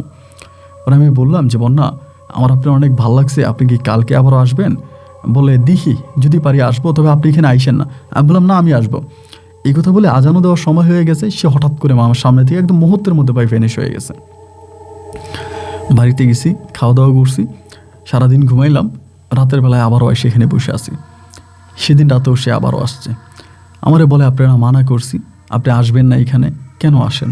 আপনার আমার ভালো লাগে, আপনি আমার ভালো লাগে, আমি আপনাকে বিয়ে করব, আমি আপনার সঙ্গে সংসার করব, শুধু এই কারণে আমি আসি। পরে আমারই বলতেছে আপনি তো আমাকে বিয়ে করতে পারবেন না, আমি তো বলেছি, আমি বললাম আপনার আমার ভালো লাগে, বিয়ে না করলে না, আমি আপনার সঙ্গে এখানে বসে গল্প করব, আপনার সঙ্গে এখানে বসে কথা বলবো। এই করে ভাই দিনের পর দিন আমি এখানে তার মানে রাতের পর রাত আমি তার সাথে এখানে বসে গল্প করতাম। তো একটা সময় হতো কি আমার আব্বা বলতো যে হ্যাঁ আমার ছেলে পাগল হয়ে গেছে, এখন তো এখানে মানে কোনো গোলাপের চারাও নাই, গোলাপ গাছও নাই, সবই তো ধূসর মরুভূমি হয়ে গেছে, তা ও এখনও এখানে বসে থেকে কি করে? সবাই বলে যে আমাদের গ্রামের বা পাশের গ্রামের সবাই বলে যে সাইফুল সারা রাতই আপনার গোলাপ ফুলের এই জমির পাশে বসে থাকে। সবাই এটা একই কথা বলতেছে যে সাইফুল এখানে বসে থাকে, সাইফুল এখানে বসে কি করে? সাইফুল সবসময় প্রতি রাতেই জায়গার মধ্যে বসে থাকে। তো আমার আব্বা আমারে বলে তুই এখানে বসে থাকিস কেন, এখানে বসে বসে তুই কি করিস? আব্বু আমারে বলতেছে। আমি আব্বার বলে আব্বা জানি না, এখানে বসে থাকতে আমার ভালো লাগে, আমি এই জন্য বসে থাকি। আমার আব্বা আমারে বলে তুই কি মানুষ নাকি তুই অন্য কিছু, তোর বিবেকে এই বাধাটা দেয় না যে তুই এখানে কেন বসে থাকবি একটা জায়গার ভিতরে? কিন্তু আমি তার আব্বারে বলি না যে ওর সঙ্গে আমার দেখা হয়। পরে আমার মা বড় বোনেরা সবাই মিলে সিদ্ধান্ত নিল যে সাইফুলকে বিয়ে করাই দিই। সাইফুলকে যদি আমরা বিয়ে করাই দিই তাহলে সাইফুল এসব থেকে বেরোতে পারবে, এবং নাহলে সাইফুল এসব থেকে বেরোতে পারবে না, সাইফুলের মাঝে অন্য কিছু ঢুকে গেছে, ওরা আমরা বিয়ে করাই দিব। পরিবারের মানুষরা মিলে তখন দিল বিয়ের জন্য চাপ যে তোরে বিয়ে করাই দিব, এইভাবে আর তোরা রাখবো না। আমি বিয়ে করবো না, আপনারা যতই বলেন যাই বলেন আমি বিয়ে করবো না, কারণ আমি ওরা ভালোবাসি, বন্যারে ভালোবাসি, অন্য করে কেন বিয়ে করব? বন্যা নিজেও আমাকে বলে যে তুমি বিয়ে করে ফেলো, আর তুমি যদি বিয়ে না করো তাহলে তো সমস্যা, তুমি বিয়ে করে ফেলো, আর তুমি তো আমাকে বিয়ে করতে পারবা না, আমি তো আগেই বলেছি আমার কোনো শরীর নেই, তো যার শরীর নেই তার বিয়ে করে কি করবা? তো এখন আমি বলছি আমি বিয়ে করবো না, আমার তোমারই ভালো লাগছে, আমি তোমার সঙ্গেই থাকবো, তোমার শরীর না থাকলে নাই, আমি এভাবেই তোমার সঙ্গে থেকে যাবো, আমি বিয়ে করবো না। তা আমি আর ভাই বিয়ে করতেছি না, পরিবার আমার খুব চেষ্টা করতেছে, আমার আব্বাই না আমার তাবিজ পরা, মাই না তাবিজ পরা, আমি নিজে নিজে তাবিজ খুলে ফেলি, আমার গলায় তাবিজ পরায়, হাতে তাবিজ পরায়, আমি খুলে ফেলি, পানি পরা খাওয়াই আমি খাইতে চাই না, হুজুরের কাছে নিতে চাই, আমি যেতে চাই না, কারণ আমি বন্যার সাথে থাকতে চাই, আমি বন্যাকে ভালোবাসি। এই সময় হলো কি ভাই, ইমা যে আরও প্রায় বছর 2 মতো কেটে গেছে, প্রায় 2 বছর সময় সম্পর্ক। এবারও দিনে রাতে যে কোনো সময় আমার কাছে আসে, আগে তো একটা নির্দিষ্ট সময় আসতো এবং এরপরে চলে যেত, এখন হলো কি ও 24 ঘন্টা আমার কাছে আসে, আমি তাকে 24 ঘন্টাই দেখতে পাই, আমার কাছে আসে, আমার সঙ্গে বসে থাকে, কথা বলে। ধরেন আমি অনেক বন্ধুবান্ধব এখানে বসে গল্প করতেছে, ও চলে আসছে, এসে আমার পাশে বসে আছে, বসে আমারে বলতেছে এই সাইফুল, আমার কুতকুতি দিতে আছে, থাপ্পড় দিতে আছে, দুষ্টুমি। আমি বন্ধুদেরকে বলি ধুর এরকম করো না তো। বন্ধুরা বলে কিরে কার সঙ্গে কথা বলিস? আমি আমার বন্ধুদেরকে বলি যে তোর ভাবি ডিস্টার্ব করতেছে, তোর ভাবি জ্বালাইতে আছে। সবাই তখন হাসে, ধুর বেটা ভাবি পাইলে কই, তুই তো মাথার মধ্যে সমস্যা আছে। তো তখন বন্ধু মহলে অনেকে আমাকে পাগল মনে করতো, কেউ কেউ মনে করতো যে আমার ব্রেনে সমস্যা আছে, আমি মানসিকভাবে অসুস্থ, এরকম অনেকেই মনে করতো। তা আমারে ও তখন বলে মানে আয়সা এবার খোঁচা মারতো, গুতা মারতো, মানে কুতকুতি দিতে, এরকম দুষ্টামি করতো, এই শত সরো তো, এই সরো, এই এরকম জ্বালাইও না। তাই আমরা বলে কই দেখা তো তোর, আমরা ভাবিটি দেখবো, আমি এই যে বসে আছে, ও বসে বসে হাসতো। তাই আমার ওরা বলে যে কই আমরা তো দেখতে পাই না, কই আমি বললাম এই যে এ বসে আছে দেখ, এই যে হাসতেছে, আমি থাপ্পড় দিলাম তোরা দেখ। সময়টি যে এরকম হইতো যে আমার অনেক বন্ধুরা আমার সঙ্গে চলতো না, মানে ভয় পাইতো আমার সঙ্গে যে চলবে কথা বলবে, মানে ওদের ভিতরে একটা ভয় কাজ করতো যে না, মানে আমার সঙ্গে কথা বলতে এক ধরনের ভয় পাইতো, আমার সাথে চলাফেরা করতো না, আমার কাছ থেকে দূরে থাকতো, আমার সঙ্গে চলতেই ভয় পাইতো যে না, এখন দেখা গেল যে আমার সঙ্গে পড়ি আছে, জিন আছে, এই জন্য চলে না, মানে যারা যারা চলে অনেকেই চলে না। এই করতে করতে এই প্রথম দিনের ঘটনা আপনাকে বলি। একদিন হলো কি, আমি এখানে বসে আছি, মানে আমাদের ওই যে জায়গাটা আমার ওর সঙ্গে আমার দেখা, ওইখানে বসে আছি, তখন বিকাল ধরেন আপনার 3টা থেকে 3:30টার মতো বাজে, 3টে 3:30টার মতো বাজে। তো ও আমার সঙ্গে বসে আছে, ও কি জানি একটা গাছের ঢাল দিয়ে এরকম এরকম করতেছে। তো এমন সময় হলো কি, একটা পাশের গ্রামেরই তখন কিছু বাড়িঘর হয়ে গেছিলো, আপনার বাড়িঘর এদিকে হয়ে গেছিলো। একটা লোক, ওনার নাম হচ্ছে যে আপনার সালমন মাস্টার বলে গ্রামবাসীরা, উনি একটা প্রাইমারি স্কুলে মাস্টার ছিলেন, এখন রিটায়ারে আছে। তো ওনার একটা গরু আছে, সালমন মাস্টারগুলো কি গরুটা আর বাঁকা হইয়া গরুটারে এদিকে নিয়ে আসছে। তা আসার পরে পুরীটা আমারে বলে এই লোকটারে চিনো? আমার সঙ্গে বসে মানে বন্যা, আমি বলি চিনি তো, না সালমন মাস্টার। বলে এই লোকটা খুবই অসুস্থ, লোকটা পেটের ব্যথায় আজকে বহু বছর ধরে কষ্ট পাইতেছে, অনেক ডাক্তার কবিরাজ দেখাইছে, উনি ভালো হয় না। আমি বললাম না, আমি তো যতটুকু জানি সালমান মাস্টার ভালো। বলে না ভালো না, উনি কিছুদিন আগে অনেক ইন্ডিয়া থেকে চিকিৎসা করে আসছে, ওনার পেটে অনেক সমস্যাটা ভালো হইতেছে না, ওনার পেটে আলসারের সমস্যা।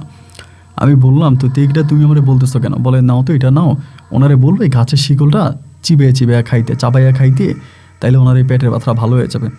আমি বললাম যে কী বলতেছো তুমি, এটা সত্যি নাকি? বলে হ্যাঁ সত্যি, তুমি এটা ওনাকে দিও। তো এই বলার পরে আমি ওর সঙ্গে কথাবার্তা বলছি, ও তখন চলে গেছে। ও কিন্তু হঠাৎ আসে, হঠাৎই চলে যায়, আর চলে গেছে। সালমান মাস্টার তখন গরুটার ওখানে বাইরে ওখানে দাঁড়ায় আছে। আমি গেলাম, দাদা কী অবস্থা, ভালো আছেন? বলে না বাবারে ভালো না, আমি কিছুদিন আগে ইন্ডিয়া থেকে আসছি। তো যখন বললো কিছুদিন আগে ইন্ডিয়া থেকে আসছে, এটা তো আমি আগে জানতাম না, কিন্তু পরি তো আমাকে একটু আগেই বললো। আমি চিন্তা করলাম যে হ্যাঁ, তার মানে পরির কথা ঠিক। আমি বললাম, তো ইন্ডিয়া কেন গেছিলেন? বলে বাবারে পেটের ব্যথা, বাংলাদেশে কোনো ডাক্তার বাকি রাখি নাই, যত ডাক্তার আছে সব ডাক্তার দেখাইছি, কোনো ডাক্তার আমার ভালো করতে পারে নাই, আমার পেটের ব্যথা। আমি বললাম যে নেন, গাছের একটা ঢালের মতো আছে, আমি বললাম এটা নেন, এটা চাবায় চাবায় খান, দেখবেন পেট ব্যথা ভালো হয়ে যাবে। উনি আমারে বলে আমার ব্যথা তো এখনও করতেছে। আমি বললাম এখনই খান, ভালো হয়ে যাবে। তো গাছের এটা কেউ কোন গাছের ঢাল বা এটা কি তা তো আমি জানি না, আমার তো দিছে, আমি ওখানে দিলাম। উনি কী করলো, এই গাছের ঢালটা আপনার চাবায় চাবায় খাইতেছে। এই মানে মনে হয় খাওয়ার মধ্যেই খাইতেছে 5-6 মিনিট পরেই উনি আমার পা ধরে চিৎকার করে কান্না করতে শুরু করছে, ও বাবারে বাবারে তুই আমার এটা কী খাওয়াইলি?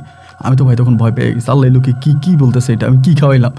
পরে বললাম আমার তো পেট ব্যথা ভালো হয়ে গেছে। চিৎকার দিয়ে বলতেছে আমার তো পেট ব্যথা ভালো হয়ে গেছে, আমার তো পেটে আর কোনো ব্যথা করতেছে না। ও বাবা তুই আমার কী খাওয়াইলি? এই সালমান মাস্টার তখন করলো কি, এই এলাকার লোক সবাই জানাই দিল যে ও আমার কি জানি খাওয়াইছে, আমার পেট ব্যথা ভালো হয়ে গেছে। এবার হইল কি, তো মানে আমার সঙ্গে তো আগে একটা পুরী আছে, আজকে বহু বছর ধরে আছে, এটা পুরো দেশবাসী মানে পুরো এলাকাবাসী আমাদের গ্রামের সবাই জানে যে সাইফুলের সঙ্গে একটা পুরী আছে, পুরীর সাথে সাইফুলের সম্পর্ক। এর ভিতরে যখন সালমান মাস্টার এটা পুরো এলাকাতে রটাই দিল, পরের দিন হলো কি ভাই, আমার বাড়িতে আনসার বাহিনী চলে আসছে। আনসার বাহিনী আসছে মানুষদের লাইন করার জন্য। এই যে মানুষ আসতেছে পানি পড়ার জন্য, কারো পেটের ব্যথা, কারো ক্যান্সার, কারো আলসার, কেউ চোখে দেখে না, কারো মাথায় সমস্যা, মানে আমার বাড়িতে হাজার হাজার রুগী। এই রুগী দেখে তো আমি অবাক, আল্লাহ এখন আমি কী করব?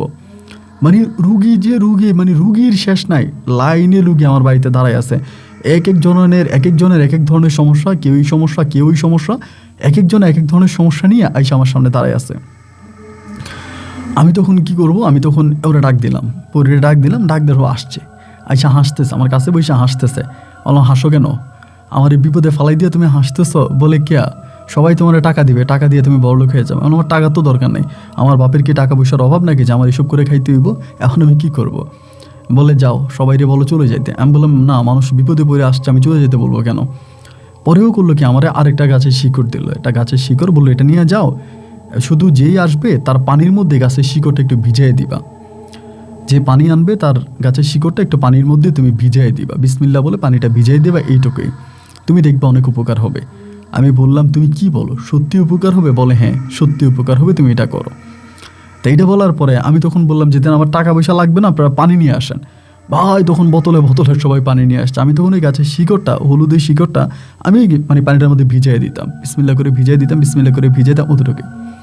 এখন ওই পানি যে খাইতো, মানে এখন খাইছে এখনই রোগ নিরাময়, এখন খাইছে এখনই ভালো, মানে যখন খাই তখনই ভালো হয়ে যায়, মানে মুহূর্তের মধ্যে অনেক বড় বড় রোগ। আমি এগুলো আসলে বললে অনেকেই বিশ্বাস করবে না, আর যারা আমার এলাকার লোকজন আছে তারা শুনলে বা তারা জানলে তারা বিশ্বাস করবে। মানে পানিটা খাইছে মাত্র ভালো। এবার হইল কি, আমার বাড়িতে লাখ লাখ মানুষের ভিড়। আমি কিন্তু কোনো টাকা পয়সা নিতাম না, কারো কাছ থেকে 1 টাকাও নিতাম না। অনেকেই টাকা দিত, হাতে পায়ে ধরে বলতো টাকা নাও, যে আমি টাকা দিতাম না। দূর দূরান্ত থেকে তখন রুগী আসে। আমার আব্বা তখন দুঃখ করে আমার মায়েরে বলতেছে যে আমার ছেলে শেষ পর্যন্ত কবিরাজ হয়ে গেল, আমার বাড়িতে কবিরাজ। বিশ্বাস করেন, শুধু আমার এখানে রুগী আসা দেখা আমাদের বাড়ির এই চারপাশে দোকানপাট হয়ে গেছে, বড় বড় দোকান হয়ে গেছে, এরপরে হোটেল হয়ে গেছে, রেস্টুরেন্ট হয়ে গেছে, থাকার জায়গা হয়ে গেছে, আবাসিক হোটেল হয়েছে। আমি অবাক করে আপনাকে বলে, আবাসিক হোটেল হয়েছে, কারণ অনেক রুগীরা দূর দূরান্ত থেকে আসে, ওরা তো সিরিয়ালে আমার কাছে আসতে পারে না। তো সিরিয়ালে না আসতে পারার কারণে অনেকেই রাত্রেবেলায় রাত যাপন করে এখানে। তো এই রাত যাপন করার জন্য তারা টিনের ঘর বানাই দিচ্ছে ওইখানে, ওইটা আবাসিক, ওইখানে থাকতে পারেন। মানে কী যে এক অবস্থা হয়ে গেল তা ঠিক আপনাকে বলে বোঝাতে পারবো না। তো ইনকামও আমার কোনো ইনকাম না, আমি টাকা ঢুকা নেই না, কিন্তু মানুষকে এটা করতেছি। এই করতে করতে বেশি দিন না, আবার পুরি আমারে বলতেছে, কিছুদিন ধরে আমার একটা কথা বললো যে তুমি কিন্তু একটা বিপদে পড়বে। কোন বিপদে পড়বে এটা কিন্তু সে আমারে বলে না, মানে কোন বিপদে পড়বে এটা বলে না।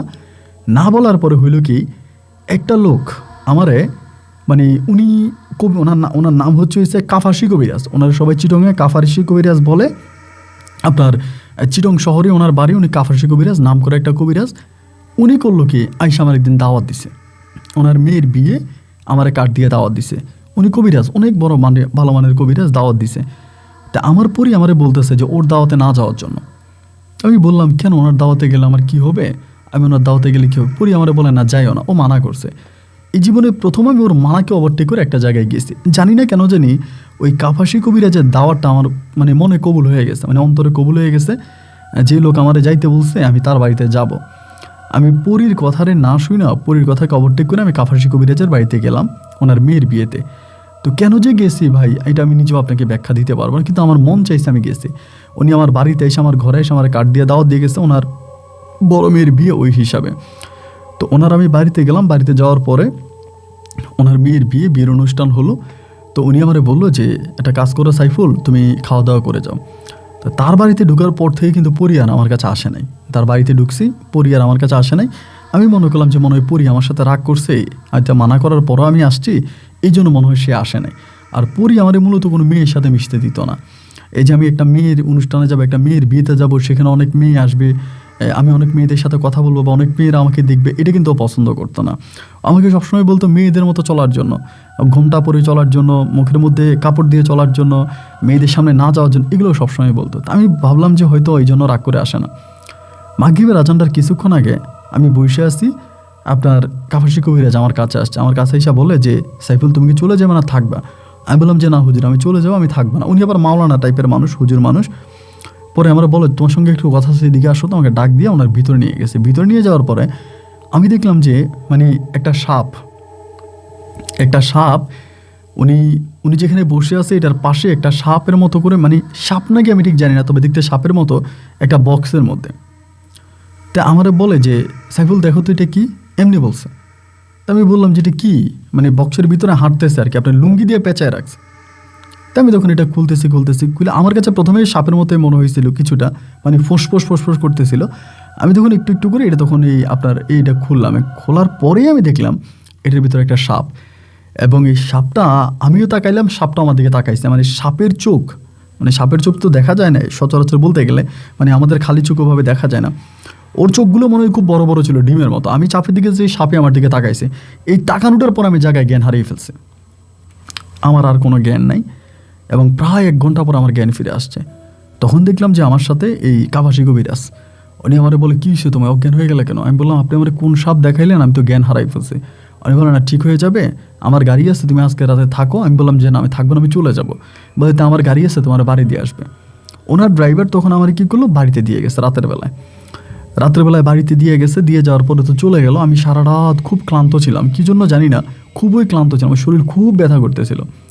এবার সকালবেলা আমি ঘুম থেকে ওঠার পরে ভোরে আমি বন্যারে ডাকতেছি যে একটু বন্যার সঙ্গে কথা বলবো, এখানে গেছি, বন্যা তো রাগ করছে, তো আমি ওর রাগটা একটু ভাঙাই দেবো, ও আসক। ওরে ভাই 2-3টা ডাক দিলাম, ও আসে না।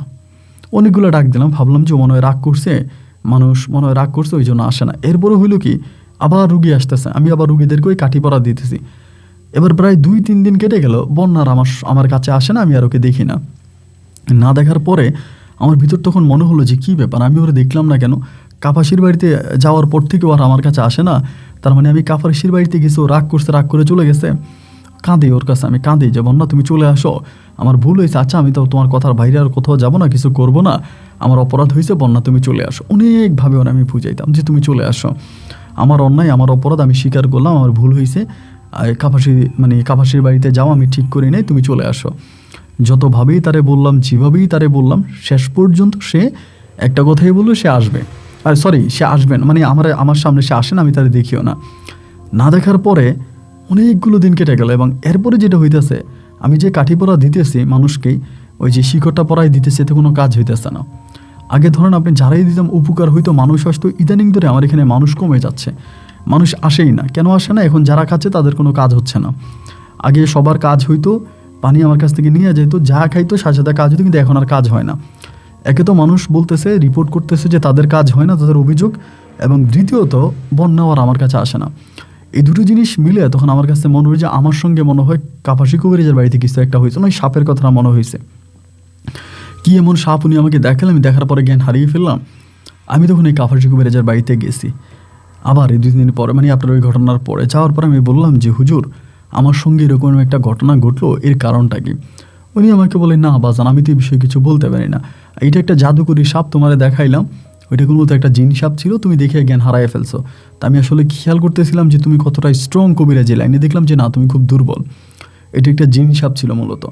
আমি বললাম যে আপনি আমাকে জিন সাপ দেখে অজ্ঞান বানাই দিলেন, তাই ঠিক আছে বুঝলাম, কিন্তু আমার পরি এখন আমার কাছে আসে না কেন, কারণ কি? উনি বলে এটা তোমাদের অন্য কোনো সমস্যা হতে পারে। আমি বললাম না, ও আমাকে আপনার বাড়িতে আসতে মানা করছে, আমি তারপরেও আসছি। বলে এই জন্য মনে হয় আসে না, কারণ পরিদের মনে রাগ বেশি, তাদের মনে প্রচুর অভিযোগ, অনেক রাগ, এবং রাগের বশবর্তী হয়ে সম্ভবত সে এখন তোমার কাছে আর আসে না, এ মনে হয় রাগ করছে। আমি কাফাসির বাড়ি থেকে তখন চলে আসলাম ভাই, এবং আসার পরে আমি নিজের মনটাকে বুঝাইতে পারতেছি না, কোনোভাবেই নিজের মনকে বুঝাইতে পারতেছি না। মনের ভিতরে তখন প্রচণ্ড রকমের কষ্ট ফিল করতেছে যে আমার সঙ্গে এটা কী হলো, আমার সঙ্গে এটা কী হলো। আমি তখন পাগলের মতো হয়ে গেছিলাম, মানে নিজের ব্রেন আর কাজ করে না, আমি পুরো পাগল হয়ে গেছিলাম। এদিক দিয়ে তো আব্বা আম্মা বিয়ে করানোর জন্য মহা ব্যস্ত, মহা পাগল, তারা বিয়ে করাবে, আমি বিয়ে করবো না, আমি বিয়ে করবো না, আমি মানে বিয়ে করবোই না, এরকম একটা পরিকল্পনা, বিয়েই আমি করবো না। যাই হোক, এরপরে হলো কি, আমি কাফাসি তো বুড়ো মানুষ, ওনার বাড়িতে আমি আবার গেছি, ইতিমধ্যে মানে 5-6 বার গেছি না, উনি আমাকে এই বিষয়ে কোনো হেল্প করতে পারে না। উনি আমার বলে, আমি কীভাবে বলবো, আমি জানি না তোমার পরি তোমার কাছে কেন আসে না, আর আমি তো এই পরি নিয়ে কাজ করি না, আমি কাজ করি জিন দিয়া, আমার কাজ হচ্ছে জিনের সঙ্গে, পরির সঙ্গে আমার কাজ না, আমি এটা তো মানে তোমাকে বলতে পারবো না। এভাবে অনেকগুলো দিন কেটে গেল, এই আমি পাগল হয়ে গেছি, আমি তখন পুরো পাগল, মানে আমি এক কথায় বলতে গেলে পাগল। তো কাফাসির বাড়িতে একদিন যে খুব কান্নাকাটি করতেছি, খুব মানে এত কান্নাকাটি করতেছে বলার মতো না। ওই দিন আমার কাফাসি আবার আমার আব্বার সঙ্গে কী জানি কথা বলছে, আমার আব্বা আবার ওনার কাছে যাইতো, আমার মাও যাইতো, ওনার সঙ্গে কথাবার্তা বলতো। তো ওই দিন কাফাসির বাড়িতে যাওয়ার পরে কাফাসি আমাকে বলতেছে, সাইফুল আমি তোমার পরিটি তোমার কাছে ফিরিয়ে দিব। মনে হয় এই কথাটা বলার পরে আমার কলজাতে মনে হয় পানি আসছে। কি বলেন? আমি পা চেপে ধরছি, আপনি কি বলেন, দিবেন? বলে হ্যাঁ, তবে আমার একটা শর্ত আছে। আমি শর্ত বলো, শর্ত তুমি আমার ছোটো মেয়েটারে বিয়ে করতে হবে। ওনার একটা ছোটো মেয়ে আছে, এর নাম হচ্ছে নাজিহা, কিন্তু প্রতিবন্ধী, জিন তারা প্রতিবন্ধী। উনি বললো যে ওনার এই মেয়েটাকে বিয়ে করলে উনি পরীটাকে আমার কাছে এনে দেবে, কিন্তু উনি পরীকে বন্দি করে নাই বা পরীকে উনি নিয়ে যায় নাই, উনি পরীকে এনে দেবে। এটা প্রায় আমার পরীটা আমার কাছ থেকে চলে যাওয়ার 3 বছর পরের কথা আমি আপনাকে বলতেছি। 3 বছরের পরী আর আমার কাছে আসে নাই। সে আমারে বললো যে আমি এই এনে দিব তোমারে, এটা আমাকে বলে যে আমি তোমার এনে দিব, তুমি এই যদি এই কাজটা করো। আমার পরীটা পাওয়ার জন্য যদি আরও খারাপ কাজ করা লাগে আমি তাও করবো, এটা তো একটা বিয়ে, ভালো কাজ, আমি সাথে সাথে রাজি। ওমা আমি রাজি হইতে দেরি, আমার আব্বা আম্মা রাজি হইতে দেরি না, আব্বা আম্মাও রাজি হয়ে গেল, তারাও রাজি যে আমি এখন বিয়ে করব, তারা প্রচুর রাজি যে ঠিক আছে ওকে। এবার পারিবারিকভাবে এই নাজিহার সাথে আমার তখন বিয়ে হলো, পারিবারিকভাবে বিয়ে সম্পূর্ণ হলো। বিয়ে সম্পূর্ণ হওয়ার পর আমি নাজিহার নিয়ে বাড়িতে গেলাম। বাড়িতে যাওয়ার পরে আমি তখন সবসময় এই কাফাসি কবিরাজরে বলি, কী ব্যাপার, বিয়ের পরের দিন হইতে শুরু করলাম, ওই পরি আসা না কেন, পরি আসা না কেন, উনি দেয় না দেয় না দেয় না দেয় না, এই নিয়ে কোনো কথাই বলে না। এভাবে প্রায় 6 মাসের মতো কেটে গেছে, উনি দেয় না। 6 মাস পরে আমি রাগারাগি শুরু করলাম যে আপনি দিবেন না কেন, ওনার মেয়ে তো প্রতিবন্ধী, আমি প্রতিবন্ধী নিয়ে সংসার করতেছি, শর্ত দিলেন আপনি আমারে যে আপনি বন্যারে আমার কাছে দিবেন, তা বন্যার আমি দেখতেছি না কেন। শেষ পর্যন্ত উনি আমারে বলে যে তুমি কি বলো, তুমি কি পাগল না ভালো? আমি অবশ্যই ভালো, যদি ভালো হও। উনি বলে যদি ভালো হও, আমার মেয়েটারে আমি তোমার কাছে বিয়ে দিলাম, এখন আমি তোমার উপরে একটা পরী কেমনে চালান করে দিব, ওই পরীটা তোমার কাছে আসলে কি আমার মেয়ে তোমার সঙ্গে সংসার করতে পারবে? মানে চেঞ্জ। আমি বললাম এটা আপনি কি বললেন, আপনি আমারে কথা দিলেন পরীরে আইনা দিবেন, এই কথা বললে তো আপনার মেয়েরে আমার বিয়ে করাইলেন, এখন আপনি আমাকে বলতেছেন যে আমি আপনার মেয়ের সঙ্গে থাকতে পারবো না যদি আপনি আমার উপর পরী এনে দেন। না, এটা তো আপনার সঙ্গে আমার কথা হয় না, আপনি আমার পরী দেওয়া লাগবে। এবার আমার আব্বা আম্মা আমারে বোঝায়, সাইফুল পাগলামি জীবনে অনেক হয়েছে, আর পাগলামি করিস না, আর পাগলামি করিস না, তুই ভালো হয়ে যা, তুই ভালো হয়ে যা বাজান, ভালো হয়ে যা, আর পাগলামি করিস না, মেয়ে প্রতিবন্ধী হোক যাই হোক, একটা ভালো পরিবারের মেয়ে, মেরে নিয়ে সংসার করে, মেরে নিয়ে ভালো থাক, তুই ভালো থাক।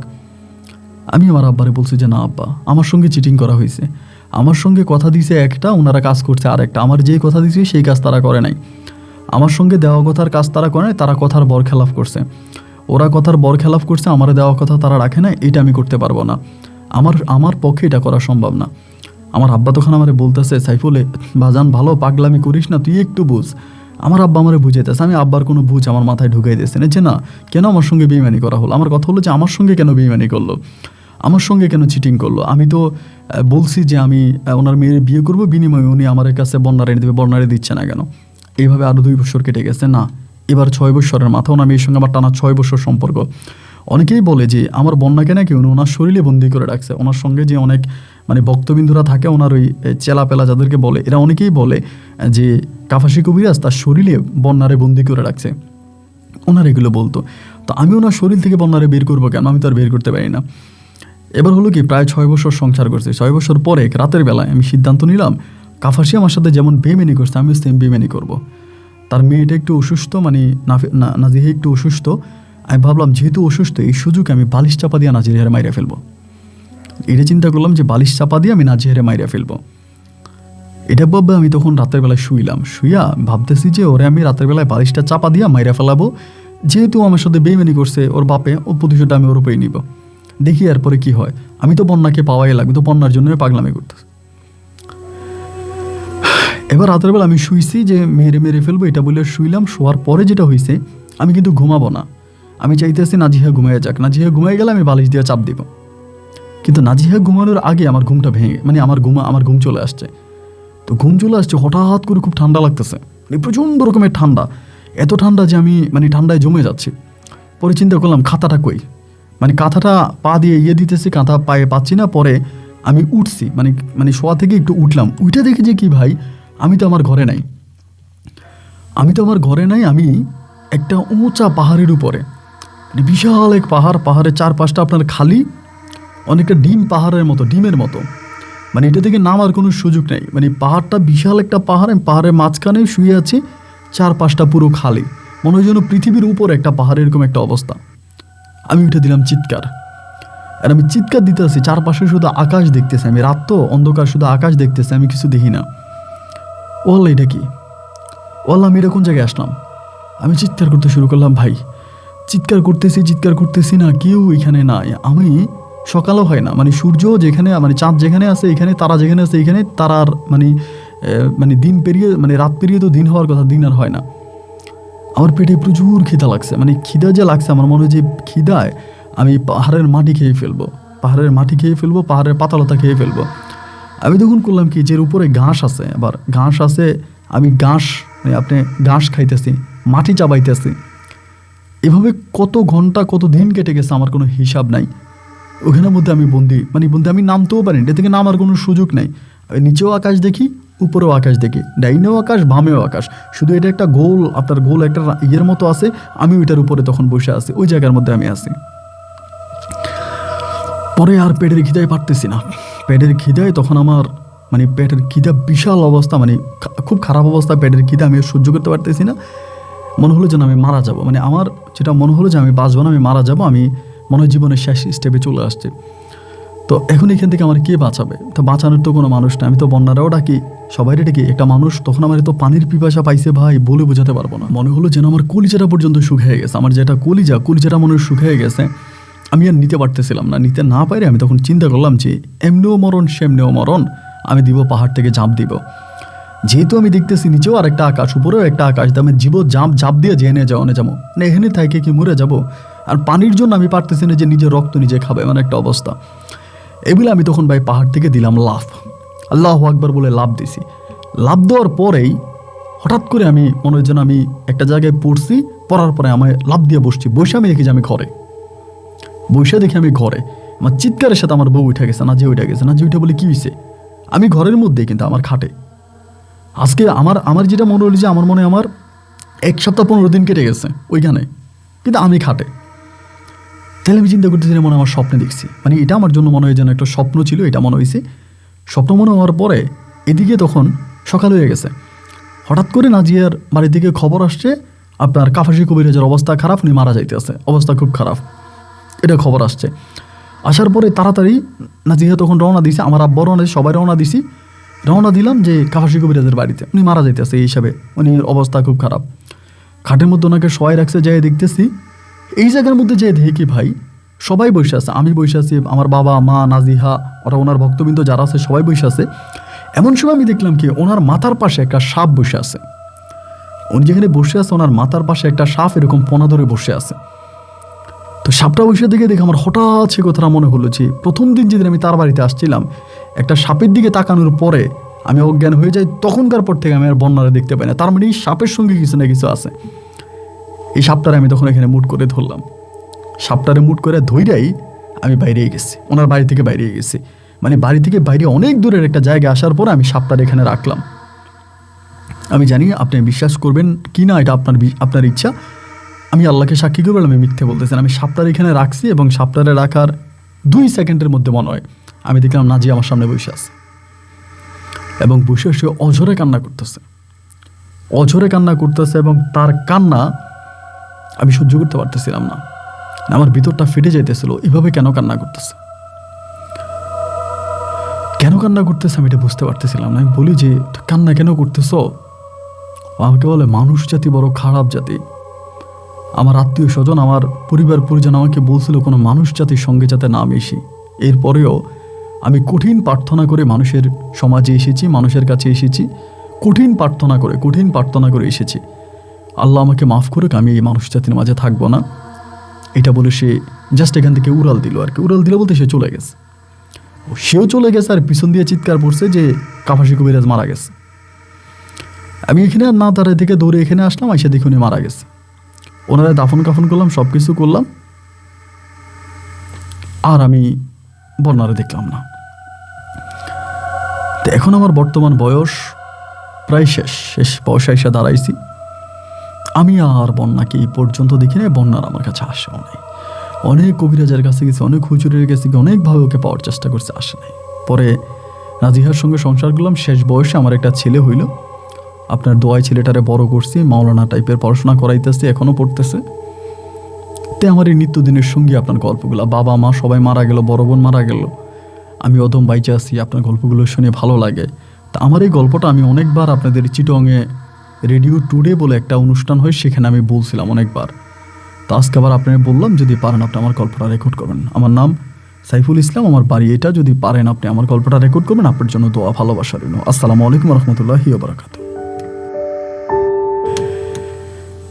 প্রিয় বন্ধুগণ, সবাইকে অনেক বেশি ধন্যবাদ এই পর্যন্ত আমার সাথে থেকে চট্টগ্রামের ভাই সাইফুল ইসলামের জীবনের এই ভয়ানক রকম বাস্তব গল্পটা শোনার জন্য। দেখেন, এই ধরনের গল্পগুলো যখন রেকর্ড করি তখন কেমন জানি আমার মাঝে আমি থাকি না, কি বলতেছি কি হইতেছে এইসব নিজেও বুঝতে পারি না। তবে যাই হোক, এই গল্পগুলো পুরোই অলৌকিক গল্প, যা চোখে দেখা যায় না। আর যা চোখে দেখা যায় না তা বিশ্বাস করা বড় কঠিন। যারা দেখতে পায় তারাই হয়তো বিশ্বাস করে।